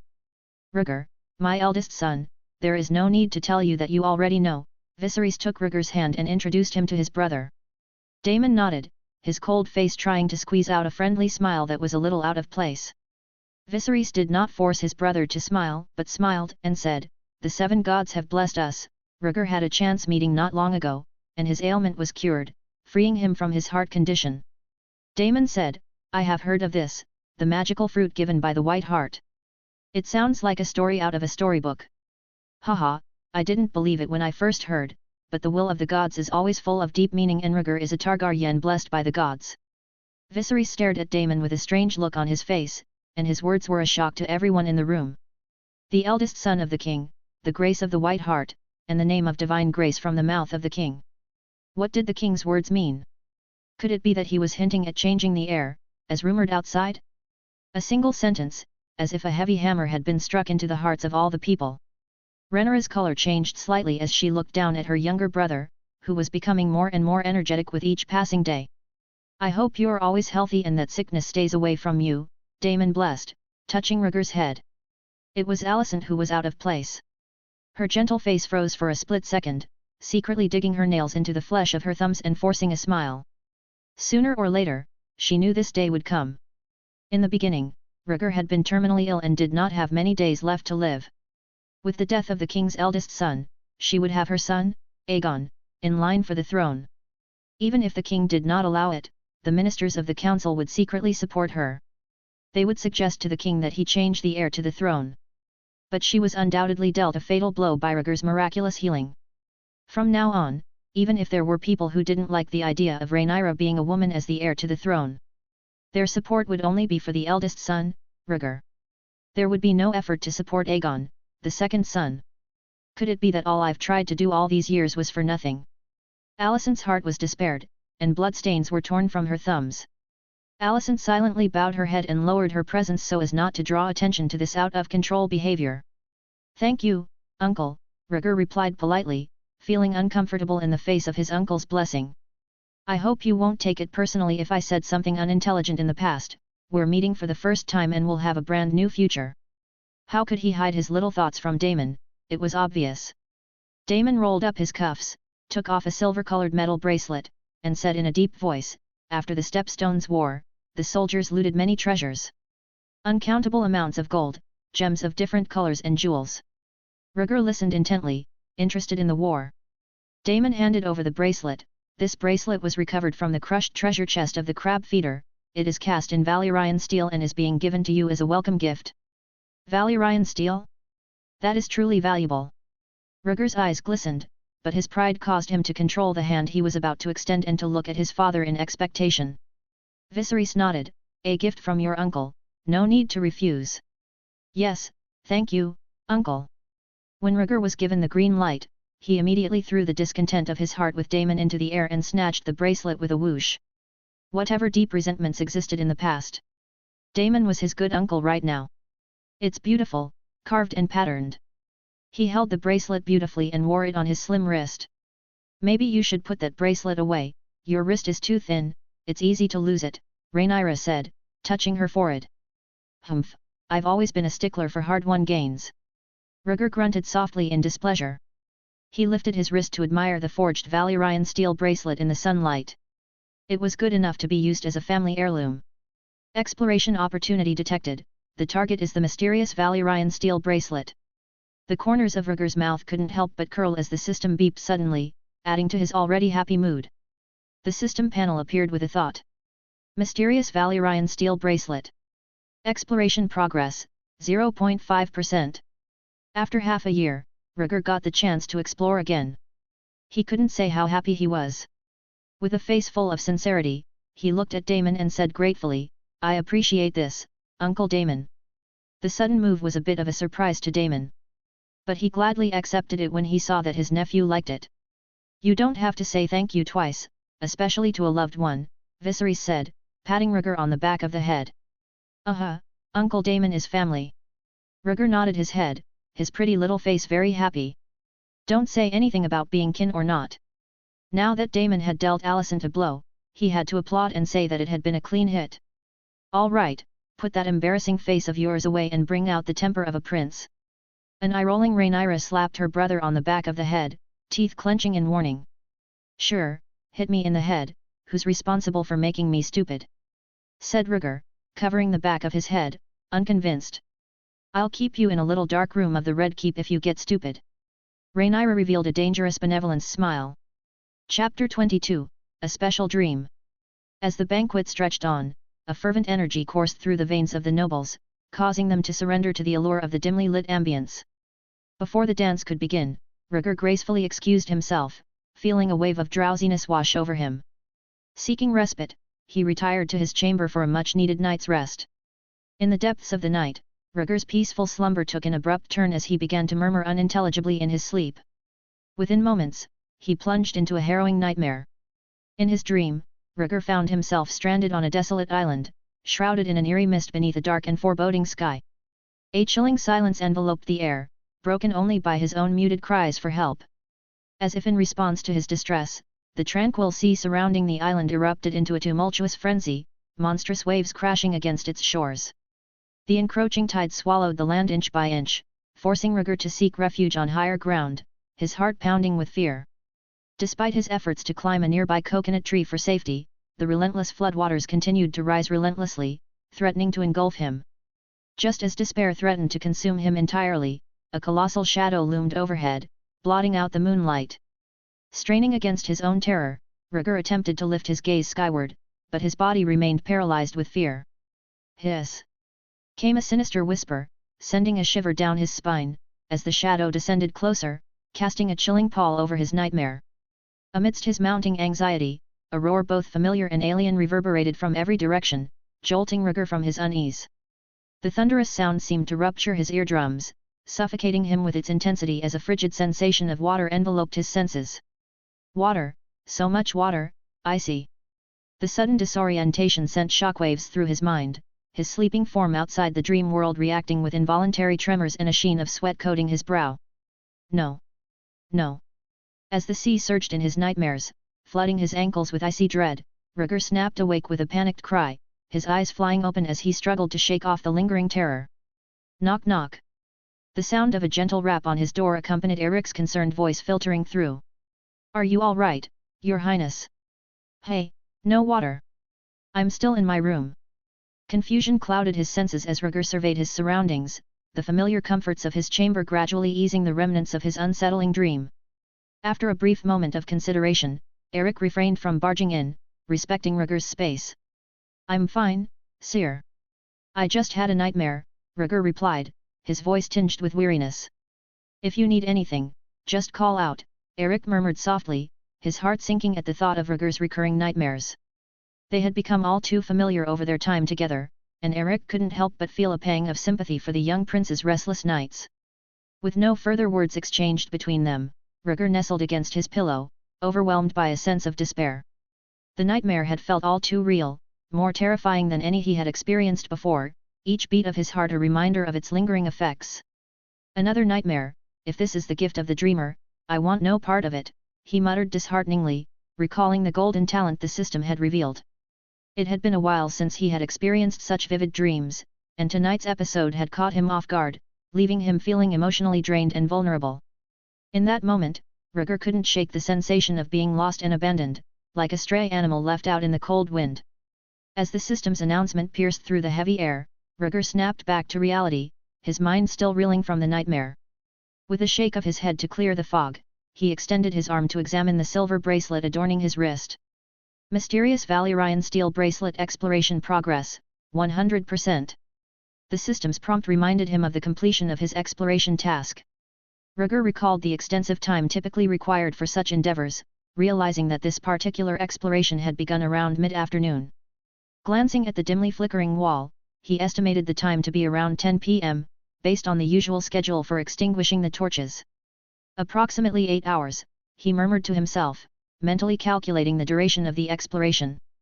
With a gentle sweep of his hand, Rhaegar collected the ethereal blue aura that had settled on his bed. Reward successfully claimed, the system confirmed. Recognition successful, identified as a valuable reward, the fire mage's magical tools. I wonder what kind of treasure it is. Driven by his insatiable curiosity about magic, Rhaegar wastes no time and activates the relic without hesitation. Congratulations, the fire mage's magical tool has been activated, you have received. Space bracelet grade, excellent, blue, function, the inside of the bracelet contains 3 cubic meters of space. It cannot contain living beings. Evaluation, this is a magical artifact dating back to the ancient Valyrian era, and its spatial attributes make it so valuable that even the noble dragon lords are seeking it out. As Rhaegar wears the Valyrian steel bracelet, he gently shakes his wrist, causing the surface to crack and shed its dust. Gone is the original time polish, replaced by a subtle silvery grey hue. The overall appearance of the bracelet has transformed into a more refined state, with the pattern becoming even more exquisite, as if it had been meticulously recarved by a skilled craftsman. A bracelet of magic, a treasure coveted even by the dragon lords of Valyria. Rhaegar is filled with awe as he gazes at the mysterious bracelet in his hands. Never did he imagine that he would come into possession of such a valuable artifact by chance. I really should thank Uncle Damon once again for bestowing upon me such a generous gift, he muses, a sense of gratitude washing over him. The Explorer system included instructions for the use of the space bracelet, and Rhaegar carefully perused them. So that's how it is. Valyrian steel contains magic, and by inscribing space runes on this magical metal, you can create a space enchantment. Rhaegar couldn't help but marvel at the wisdom of his ancestors. Valyrian steel was already a rare commodity, but to find it imbued with space magic was extraordinary. Wizards capable of carving space runes were exceedingly rare, making space artifacts a precious find, produced only every few hundred years. During the ancient Valyrian period, only the most powerful dragon lord families could possess such space magic weapons, often treasured as inheritance heirlooms. However, despite being of Targaryen descent, their family's strength didn't rank high among the 40 dragon lord families. Thus, there were no records of such magical treasures within their lineage. The families of the dragon lords who once possessed spatial amulets had long been wiped out by the doom, their legacies buried in the ruins of Valyria. Rhaegar's breath quickened, his eyes transfixed on the space bracelet in his hands. This matter must remain a secret. Revealing it could only lead to trouble, he resolved firmly, acknowledging the gravity of the artifact's significance. Without hesitation, Rhaegar picked up the fruit knife from the bedside table and sliced his forefinger, smearing blood onto the surface of the bracelet. Buzz! The bracelet emitted a soft, hazy glow before disappearing in the blink of an eye. Simultaneously, Rhaegar felt an inexplicable connection between himself and the bracelet.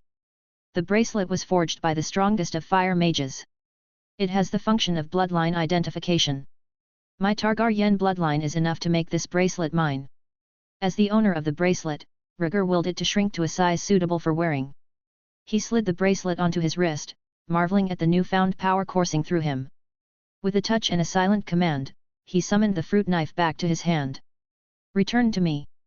With a whisper, the fruit knife vanished into thin air, leaving Rhaegar to explore the capabilities of his new artifact. Delving into the empty space within the bracelet, Rhaegar discovered a plethora of treasures, mountains of gold, stacks of ancient Valyrian books, a dragon medallion, and an array of clothing and miscellany, all neatly categorized. The sight of the gold piqued Rhaegar's interest.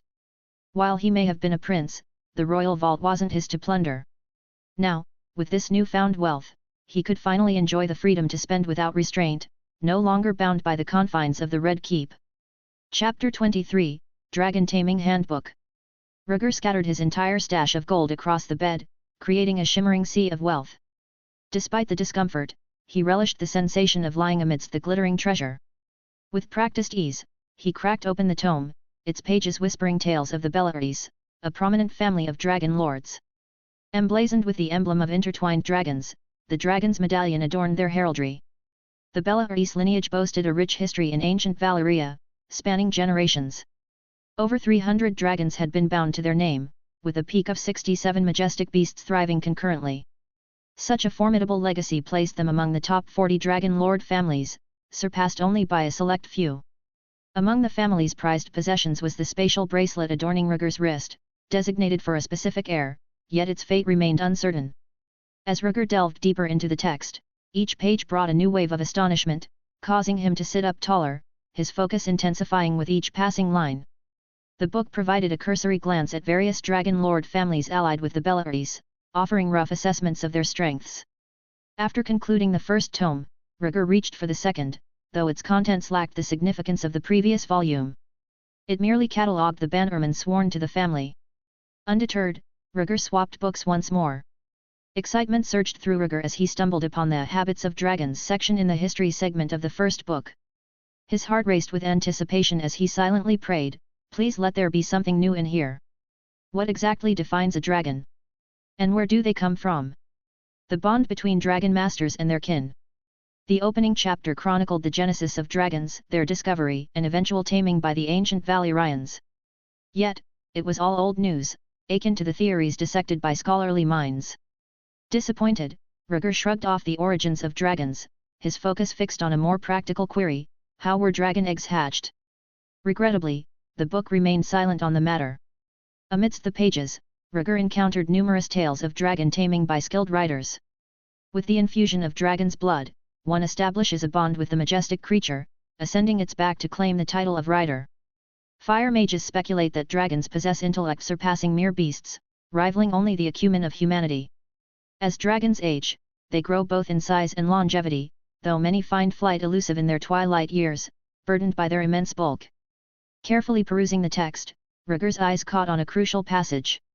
Dragons are creatures of the sky and wilderness. Their lords grant them the freedom to soar and nest at will. Yet, in times of conflict, they employ enchanted horns to summon their distant kin. A magic horn? Another mystical artifact capable of summoning dragons. Rhaegar was taken aback by the revelation, having never heard of such a device before. Unlike the traditional Targaryen method of using the ancient Valyrian language to command dragons, it seemed there were indeed special tools for taming these legendary creatures. As Rhaegar read on, a profound statement leapt out at him. Dragons are not slaves, they are the very essence of their riders. Should you dare to chain a dragon to the earth, you will incur a dire curse. A furrow creased Rhaegar's brow at the warning. The dragon cannot be subjugated like a mere servant, lest you face its wrath. Instantly, his thoughts drifted to the Dragon's Pit in King's Landing, a colossal structure erected during Rhaegar's reign to house the Targaryen family's dragon breeding efforts. Balearion, Rhaegar, Meraxes. Once, this cavernous pit housed legendary beasts like Balearion, Rhaegar, and Meraxes, among others. Presently, 3 dragons dwelled within its confines: Dreamfire, Caraxes, and Syrox. These creatures, permanent residents of the pit, had never known the freedom of the skies. Syrox, with its yellow scales, had resided there since hatching from its egg, bonded to Rhaenyra. Though ignorant of dragon lore, Rhaegar understood the stark contrast between life within the dragon's pit and the untamed wild. He knew one undeniable truth: any dragon entering the pit would be bound in chains. Dragons, fiercely territorial, were bound to clash when forced into close quarters. The maesters advised chaining the dragons to prevent bloodshed and safeguard the younger ones.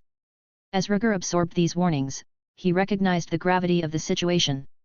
These were not idle musings of maesters but the documented wisdom of ancient Valyria's dragon lords, a lineage surpassing even the Targaryens. When the opportunity arises, I must share these findings with my father and defer to his judgment, Rhaegar mused silently. With the book swiftly devoured, Rhaegar carefully stashed it within his bracelet, wary of causing any damage to the precious tome. The knowledge within was priceless, each word a treasure for the Targaryen family. Rhaegar lingered over the remaining books, their volumes numerous. In the grip of intense concentration, time sped by like a galloping horse, and before he knew it, night had given way to dawn. As the morning sun bathed the room in its golden light, Rhaegar, having foregone sleep, emerged from his study. Cautiously eyeing the door, he swiftly concealed the books and the bed of gold within the confines of his small bracelet. Not now, he thought, unwilling to risk discovery of his clandestine activities. Casting a weary glance at his reflection in the bedside mirror, he sighed at the sight of his dark, panda-like eyes. Yet, the wisdom gleaned from the night's reading offered solace. The books held secrets not found in any known records, detailing the intricacies of the Targaryen lineage. For instance, taming a dragon was more than mere instruction, it required unwavering will and belief. A tamer's resolve must be resolute, for any hint of weakness would be sensed by the dragon, rendering taming impossible. Taking initiative, climbing onto the dragon's back, and issuing commands with conviction were paramount. Only through such displays of strength and determination could the bond between dragon and master truly flourish, soaring together across sky and sea, united as one. Filled with anticipation, Rhaegar washed himself before bestowing a tender kiss upon his egg, his heart brimming with hope. "Swiftly hatch, for the sky awaits our journey," he exclaimed with conviction, his voice ringing out boldly. He harbored no doubt in his ability to become a dragon master, for to question himself would be to forsake the Valyrian blood coursing through his veins. Pushing open the door, Rhaegar's gaze met Eric's, finding encouragement in the warmth of his brown eyes. "Sire, could you spare me the enigmatic looks? They're rather unsettling," Rhaegar remarked as they concluded their breakfast. Eric, taken aback, responded, "Of course, but know that I harbor no doubts about your ambitions." Rhaegar's cheeks tinged with a faint blush as he brushed off the comment, "Such matters are of little consequence. Today, we have a tournament to attend." Though yesterday's events had been cut short to welcome Daemon, the tournament was set to span 7 days, with daily contests. The haughty Dornishman remained under close watch in King's Landing. Today, a valiant knight would seek retribution and earn the king's favor. Chapter 24, Sero's Swordsmanship. The tournament stood as a beacon of the kingdom's pride, drawing eager nobles from all corners. As Rhaegar made his way to the event, the grandstands were already teeming with spectators, their anticipation palpable in the air. With swift steps, he approached, catching sight of his father seated prominently upon the high stage. Drawing nearer, he observed the throng surrounding Viserys, the atmosphere charged with excitement. Viserys occupied the central seat, flanked by Lionel Strong on his right and his uncle Daemon on his left. Positioned just below Lionel, Rhaenyra sat with a regal air, her demeanor befitting her status as heir. Though the success of last night's banquet remained a mystery, Viserys appeared in good spirits, a smile gracing his features as he caught sight of Rhaegar's arrival. Waving enthusiastically, he beckoned, "Come quickly, my son. You retired early last night, today, you shall sit by your father's side. The Maester advises that children retire early and rise early, ensuring swift growth," Rhaegar quipped wryly as he approached Viserys, his tone playful yet affectionate. Lifted into his father's embrace, Rhaegar settled comfortably on his lap, his fingers deftly plucking fruit from a nearby platter as he basked in his father's affection. "Why don't I see the bracelet? Didn't you like it?" Rhaenyra inquired with a smile, noticing Rhaegar's bare wrist. "It's a bit too large for me," Rhaegar replied nonchalantly, brushing off the matter. The truth was, the bracelet's normal size was uncomfortable for him to wear, and he didn't want to attract any unnecessary attention, especially after shrinking it to conceal its magical properties. Deciding to stow it away for later use, Rhaegar discreetly placed the bracelet in the incubator housing the dragon eggs. With no one paying much heed to the small incident, they all awaited the commencement of the tournament with a sense of calm. In a bid to appease the tensions from the previous day, the usual events such as riding, shooting, and melee were omitted for this particular match. Instead, the focus was solely on dueling. As the two combatants made their separate entrances into the arena, all eyes were on them.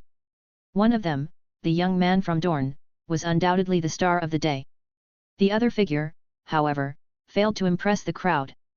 A swordsman with curly hair and a slight stature, he lacked the imposing armor that typically adorned duelists, instead opting for a lightweight leather attire. "That's Sero!" Rhaegar exclaimed, his eyes widening as he recognized the curly-haired swordsman. Viserys cast a curious glance at Rhaegar, asking, "Do you know who that swordsman is?" Rhaegar nodded, "We shared tea together yesterday. He's a wandering swordsman with impressive skills who wished to pledge his allegiance to me." As he spoke, Rhaegar couldn't help but smile faintly. Viserys subtly furrowed his brow and stroked his chin in thought. "Let me guess, you declined his offer." "Yes, he's a mysterious man of uncertain origins. I couldn't trust him," Rhaegar replied casually, popping a reddish candy into his mouth. "You made the right decision. I received some news this morning that I can share with you," Viserys said, winking at Lionel as he ruffled Rhaegar's hair. Lionel rose from his seat and produced a small note, reading aloud, "Sero Friar, born to a minor noble family in Braavos, later joined a certain sect of believers and frequently undertook perilous missions. 2 months ago, he assassinated a prominent figure in Braavos, resulting in a warrant for his arrest across the realm. He was subsequently apprehended and brought to Westeros. Half a month ago, posing as a wandering entertainer, he gained the trust of a nobleman's daughter and made his way to King's Landing. Yesterday afternoon, at the banquet following Prince Daemon's return, he enlisted in the tournament and challenged de Orleans to a duel. Lionel relayed Sero's background in one breath, taking a sip of wine to moisten his throat before turning his gaze toward Daemon. Daemon's expression remained neutral and indifferent. Rhaegar listened attentively, silently impressed by Lord Lionel's astuteness. To impart a lesson, remember that no wall is impregnable under the sky, and strength lies in honor and integrity, Viserys remarked, delighting in his eldest son's astonishment. I understand, father, Rhaegar replied obediently, absorbing his father's words. Viserys took pride in his son's compliance, resolving to impart more lessons and guidance to his eldest in the future. The duel is about to begin, Rhaenyra's clear voice interrupted the exchange between father and son. The two contestants positioned themselves in the dueling arena. The Dornish youth wielded his spear, cautiously circling Sero, while the referee signaled the start with a blow of his horn. Unlike the previous day, the Dornish youth seemed more subdued, likely wary of Caraxes' presence. Meanwhile, Sero remained stationary, his one-handed sword held behind his back. Shorty, who sent you here to meet your end? The Dornish youth taunted, attempting to provoke Sero. Sero, however, remained unfazed, replying in a calm tone, all men meet their end eventually. But I don't believe it's my time just yet. Is that so? I see death in your future, the Dornish youth retorted as he cautiously approached with his weapon. To speak of death is to invite it. And perhaps it is you who will die. Sero continued to hold his sword single-handedly, unfaltering in his stance. Little swordsman, I'll cut off your legs and make you a true half-man, the Dornish youth threatened. With a tentative thrust, the Dornish youth initiated the attack, his movements swift and precise. But Sero was even faster. With a swift strike, he deflected the spear's shaft with his sword, causing the weapon to veer off course. Taking advantage of the opening, Sero swiftly stepped forward and aimed a blow at the Dornish youth's elbow, successfully landing the hit before retracting his foot into a defensive stance. Meeting the Dornish youth's indignant gaze, Sero remarked lightly, "Short? You'll come to know my greatness when your head rolls at your feet." Though angered by Sero's words, the Dornish youth exercised restraint, refraining from acting impulsively. The duel reached a stalemate, with neither side making a move.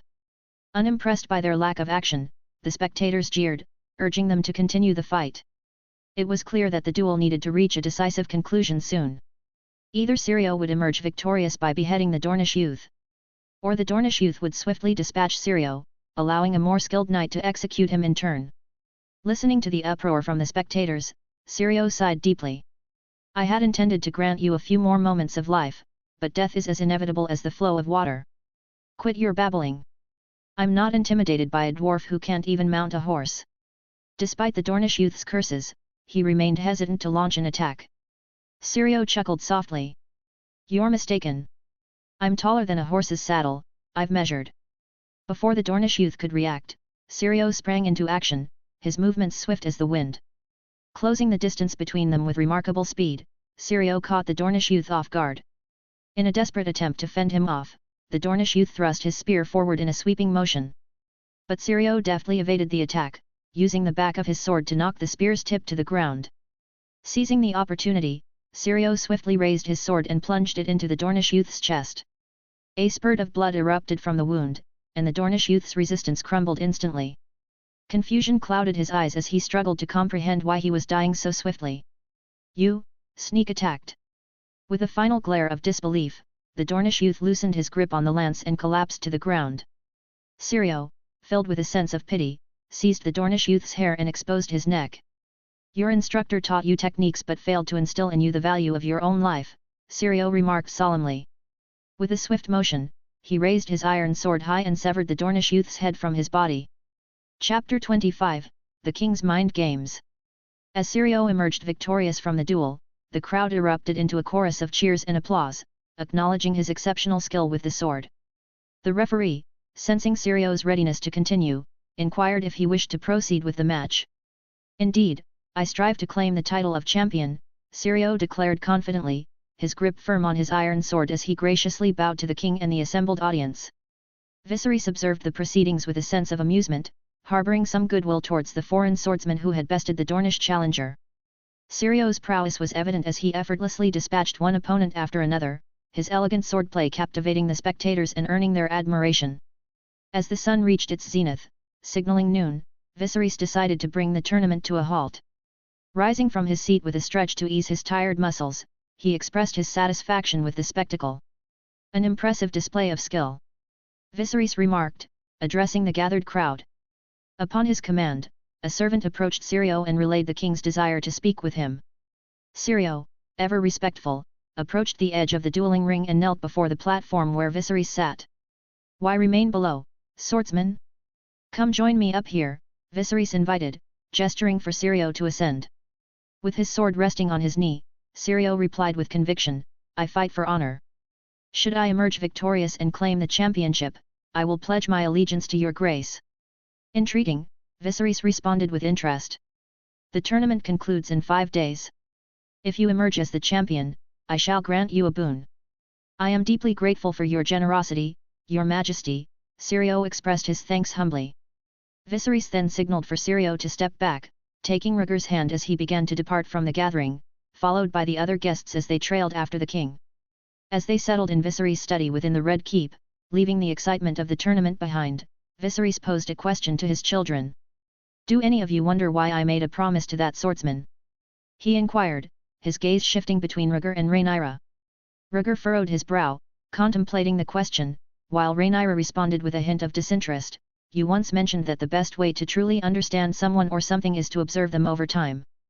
Viserys nodded approvingly at her recollection. "Indeed, observing is key." With a slight smile, he continued, "Having capable individuals in positions of power serves as a preventative measure against potential risks. Additionally, it allows us to continue investigating the origins of any threats." Perplexed, Rhaegar interjected, "But wouldn't ignoring the risks lead to consequences?" "Exactly," Viserys affirmed. "Which is why I aim to instill in you both the importance of remaining vigilant and never underestimating potential dangers." Viserys retrieved an example from history, recalling the Battle of the Stepstones. "The Stepstones hold significant strategic importance," he began, addressing his children. "Yet, during the invasion by the Three Daughters, do you understand why I refrained from sending troops preemptively?" Rhaenyra hesitated before responding, her complexion paling slightly. "You wished to avoid inciting war and facing scrutiny from the realm," she offered tentatively. Viserys shook his head gently. "Incorrect. The Battle of the Stepstones was defensive in nature. History remembers the king's triumph over the Three Daughters pirates as a testament to his strategic brilliance." Turning to Rhaegar, Viserys sought his son's opinion. "What do you think?" Rhaegar furrowed his brow in thought before replying, "Because someone else was bound to defeat the Three Daughters." Viserys smiled, pleased with Rhaegar's straightforward answer. "Precisely, Rhaegar. You have a keen insight." Applauding his son's astuteness, Viserys continued, "The Three Daughters' aggression directly threatened the sea serpent Corlys Velaryon and his family. Corlys would not sit idly by." Rhaenyra, however, remained puzzled. "So? You allowed the pirates to harm your people and prompted the sea serpent to wage war instead of taking decisive action yourself." In her view, it was the king's duty to confront the Triarchy head-on rather than shifting the burden of war onto his subjects and potentially jeopardizing his own authority. Viserys remained composed as he addressed his daughter's skepticism, patiently unraveling the complexities of the situation. "During the Triarchy invasion, your mother tragically passed away during childbirth, and Rhaegar, as my son and potential heir, was born unconscious," he began, his tone measured. "According to tradition, my brother Daemon was the natural choice to ascend the Iron Throne," he continued, recounting the turbulent events. "However, I was resolute in my decision to name you, Rhaenyra, as my heir.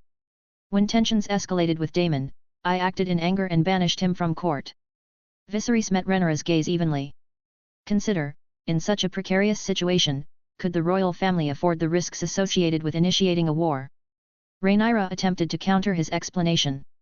"But we have dragons and loyal lords," she protested. Viserys countered her argument with a sobering reality. These dragons were in the Dragon's Pit and on Dragonstone. How many dragons were available for war? And who would command the tumultuous seas, even if we were to mobilize our forces? His words left Rhaenyra at a loss. "But Daemon has Caraxes, and I could lead the army," she began, only to be interrupted by Viserys. Daemon has been cast out by me, forfeiting his claim to the throne. Would he then pledge his loyalty to me or to you, the newly appointed heir? Viserys questioned pointedly. Absolutely not. Nor would I seek Daemon's help with a straight face. Syrax is a young dragon who has never been to war. Would I risk sending my newly designated heir, you, into battle, potentially exposing you to assassination? The weight of Viserys' words bore down on Rhaenyra, silencing her protests. She realized the grim reality of the situation and found herself unable to respond. Viserys' words cut through Rhaenyra's uncertainty like a blade, laying bare the harsh realities of politics and war. He paused, allowing the weight of his words to sink in before continuing. On the contrary, the royal family dispatched only 3,000 soldiers, while Corlys and Daemon bore the burden of launching a private war against the three daughters for the realm's sake. He recounted the sacrifices made and the lack of tangible rewards, his voice steady and unwavering. Years of relentless battle, untold toil, and depletion of resources, all for a claim to a desolate island. Viserys took a measured sip from his glass, his gaze piercing. And what did they gain? Nothing. Corlys and his family were shattered, forced to retreat from the Stepstones. Your uncle Daemon, burdened by the weight of his position, relinquished his crown and returned to King's Landing, humbly seeking peace. He approached Rhaenyra, his tone firm yet gentle. Meanwhile, you, my chosen heir, have grown into a remarkable individual, and peace prevails throughout the realm. Do you now understand, my daughter? Viserys asked, his words laden with wisdom and insight. Rhaenyra was struck by her father's foresight, realizing the complexities she had overlooked in her simplistic understanding of the situation. His words resonated deeply within her. For a moment, the figure before her seemed both familiar and unfamiliar, evoking memories of the father she once knew, one who possessed a smile for everyone. She bowed her head respectfully. Father, the seven gods have bestowed upon you unparalleled wisdom. I have doubted you, and for that, I am deeply ashamed. Viserys, though sometimes indecisive as a king, demonstrated astute political awareness that Rhaenyra could not overlook. Word count, 1262. Thanks for listening.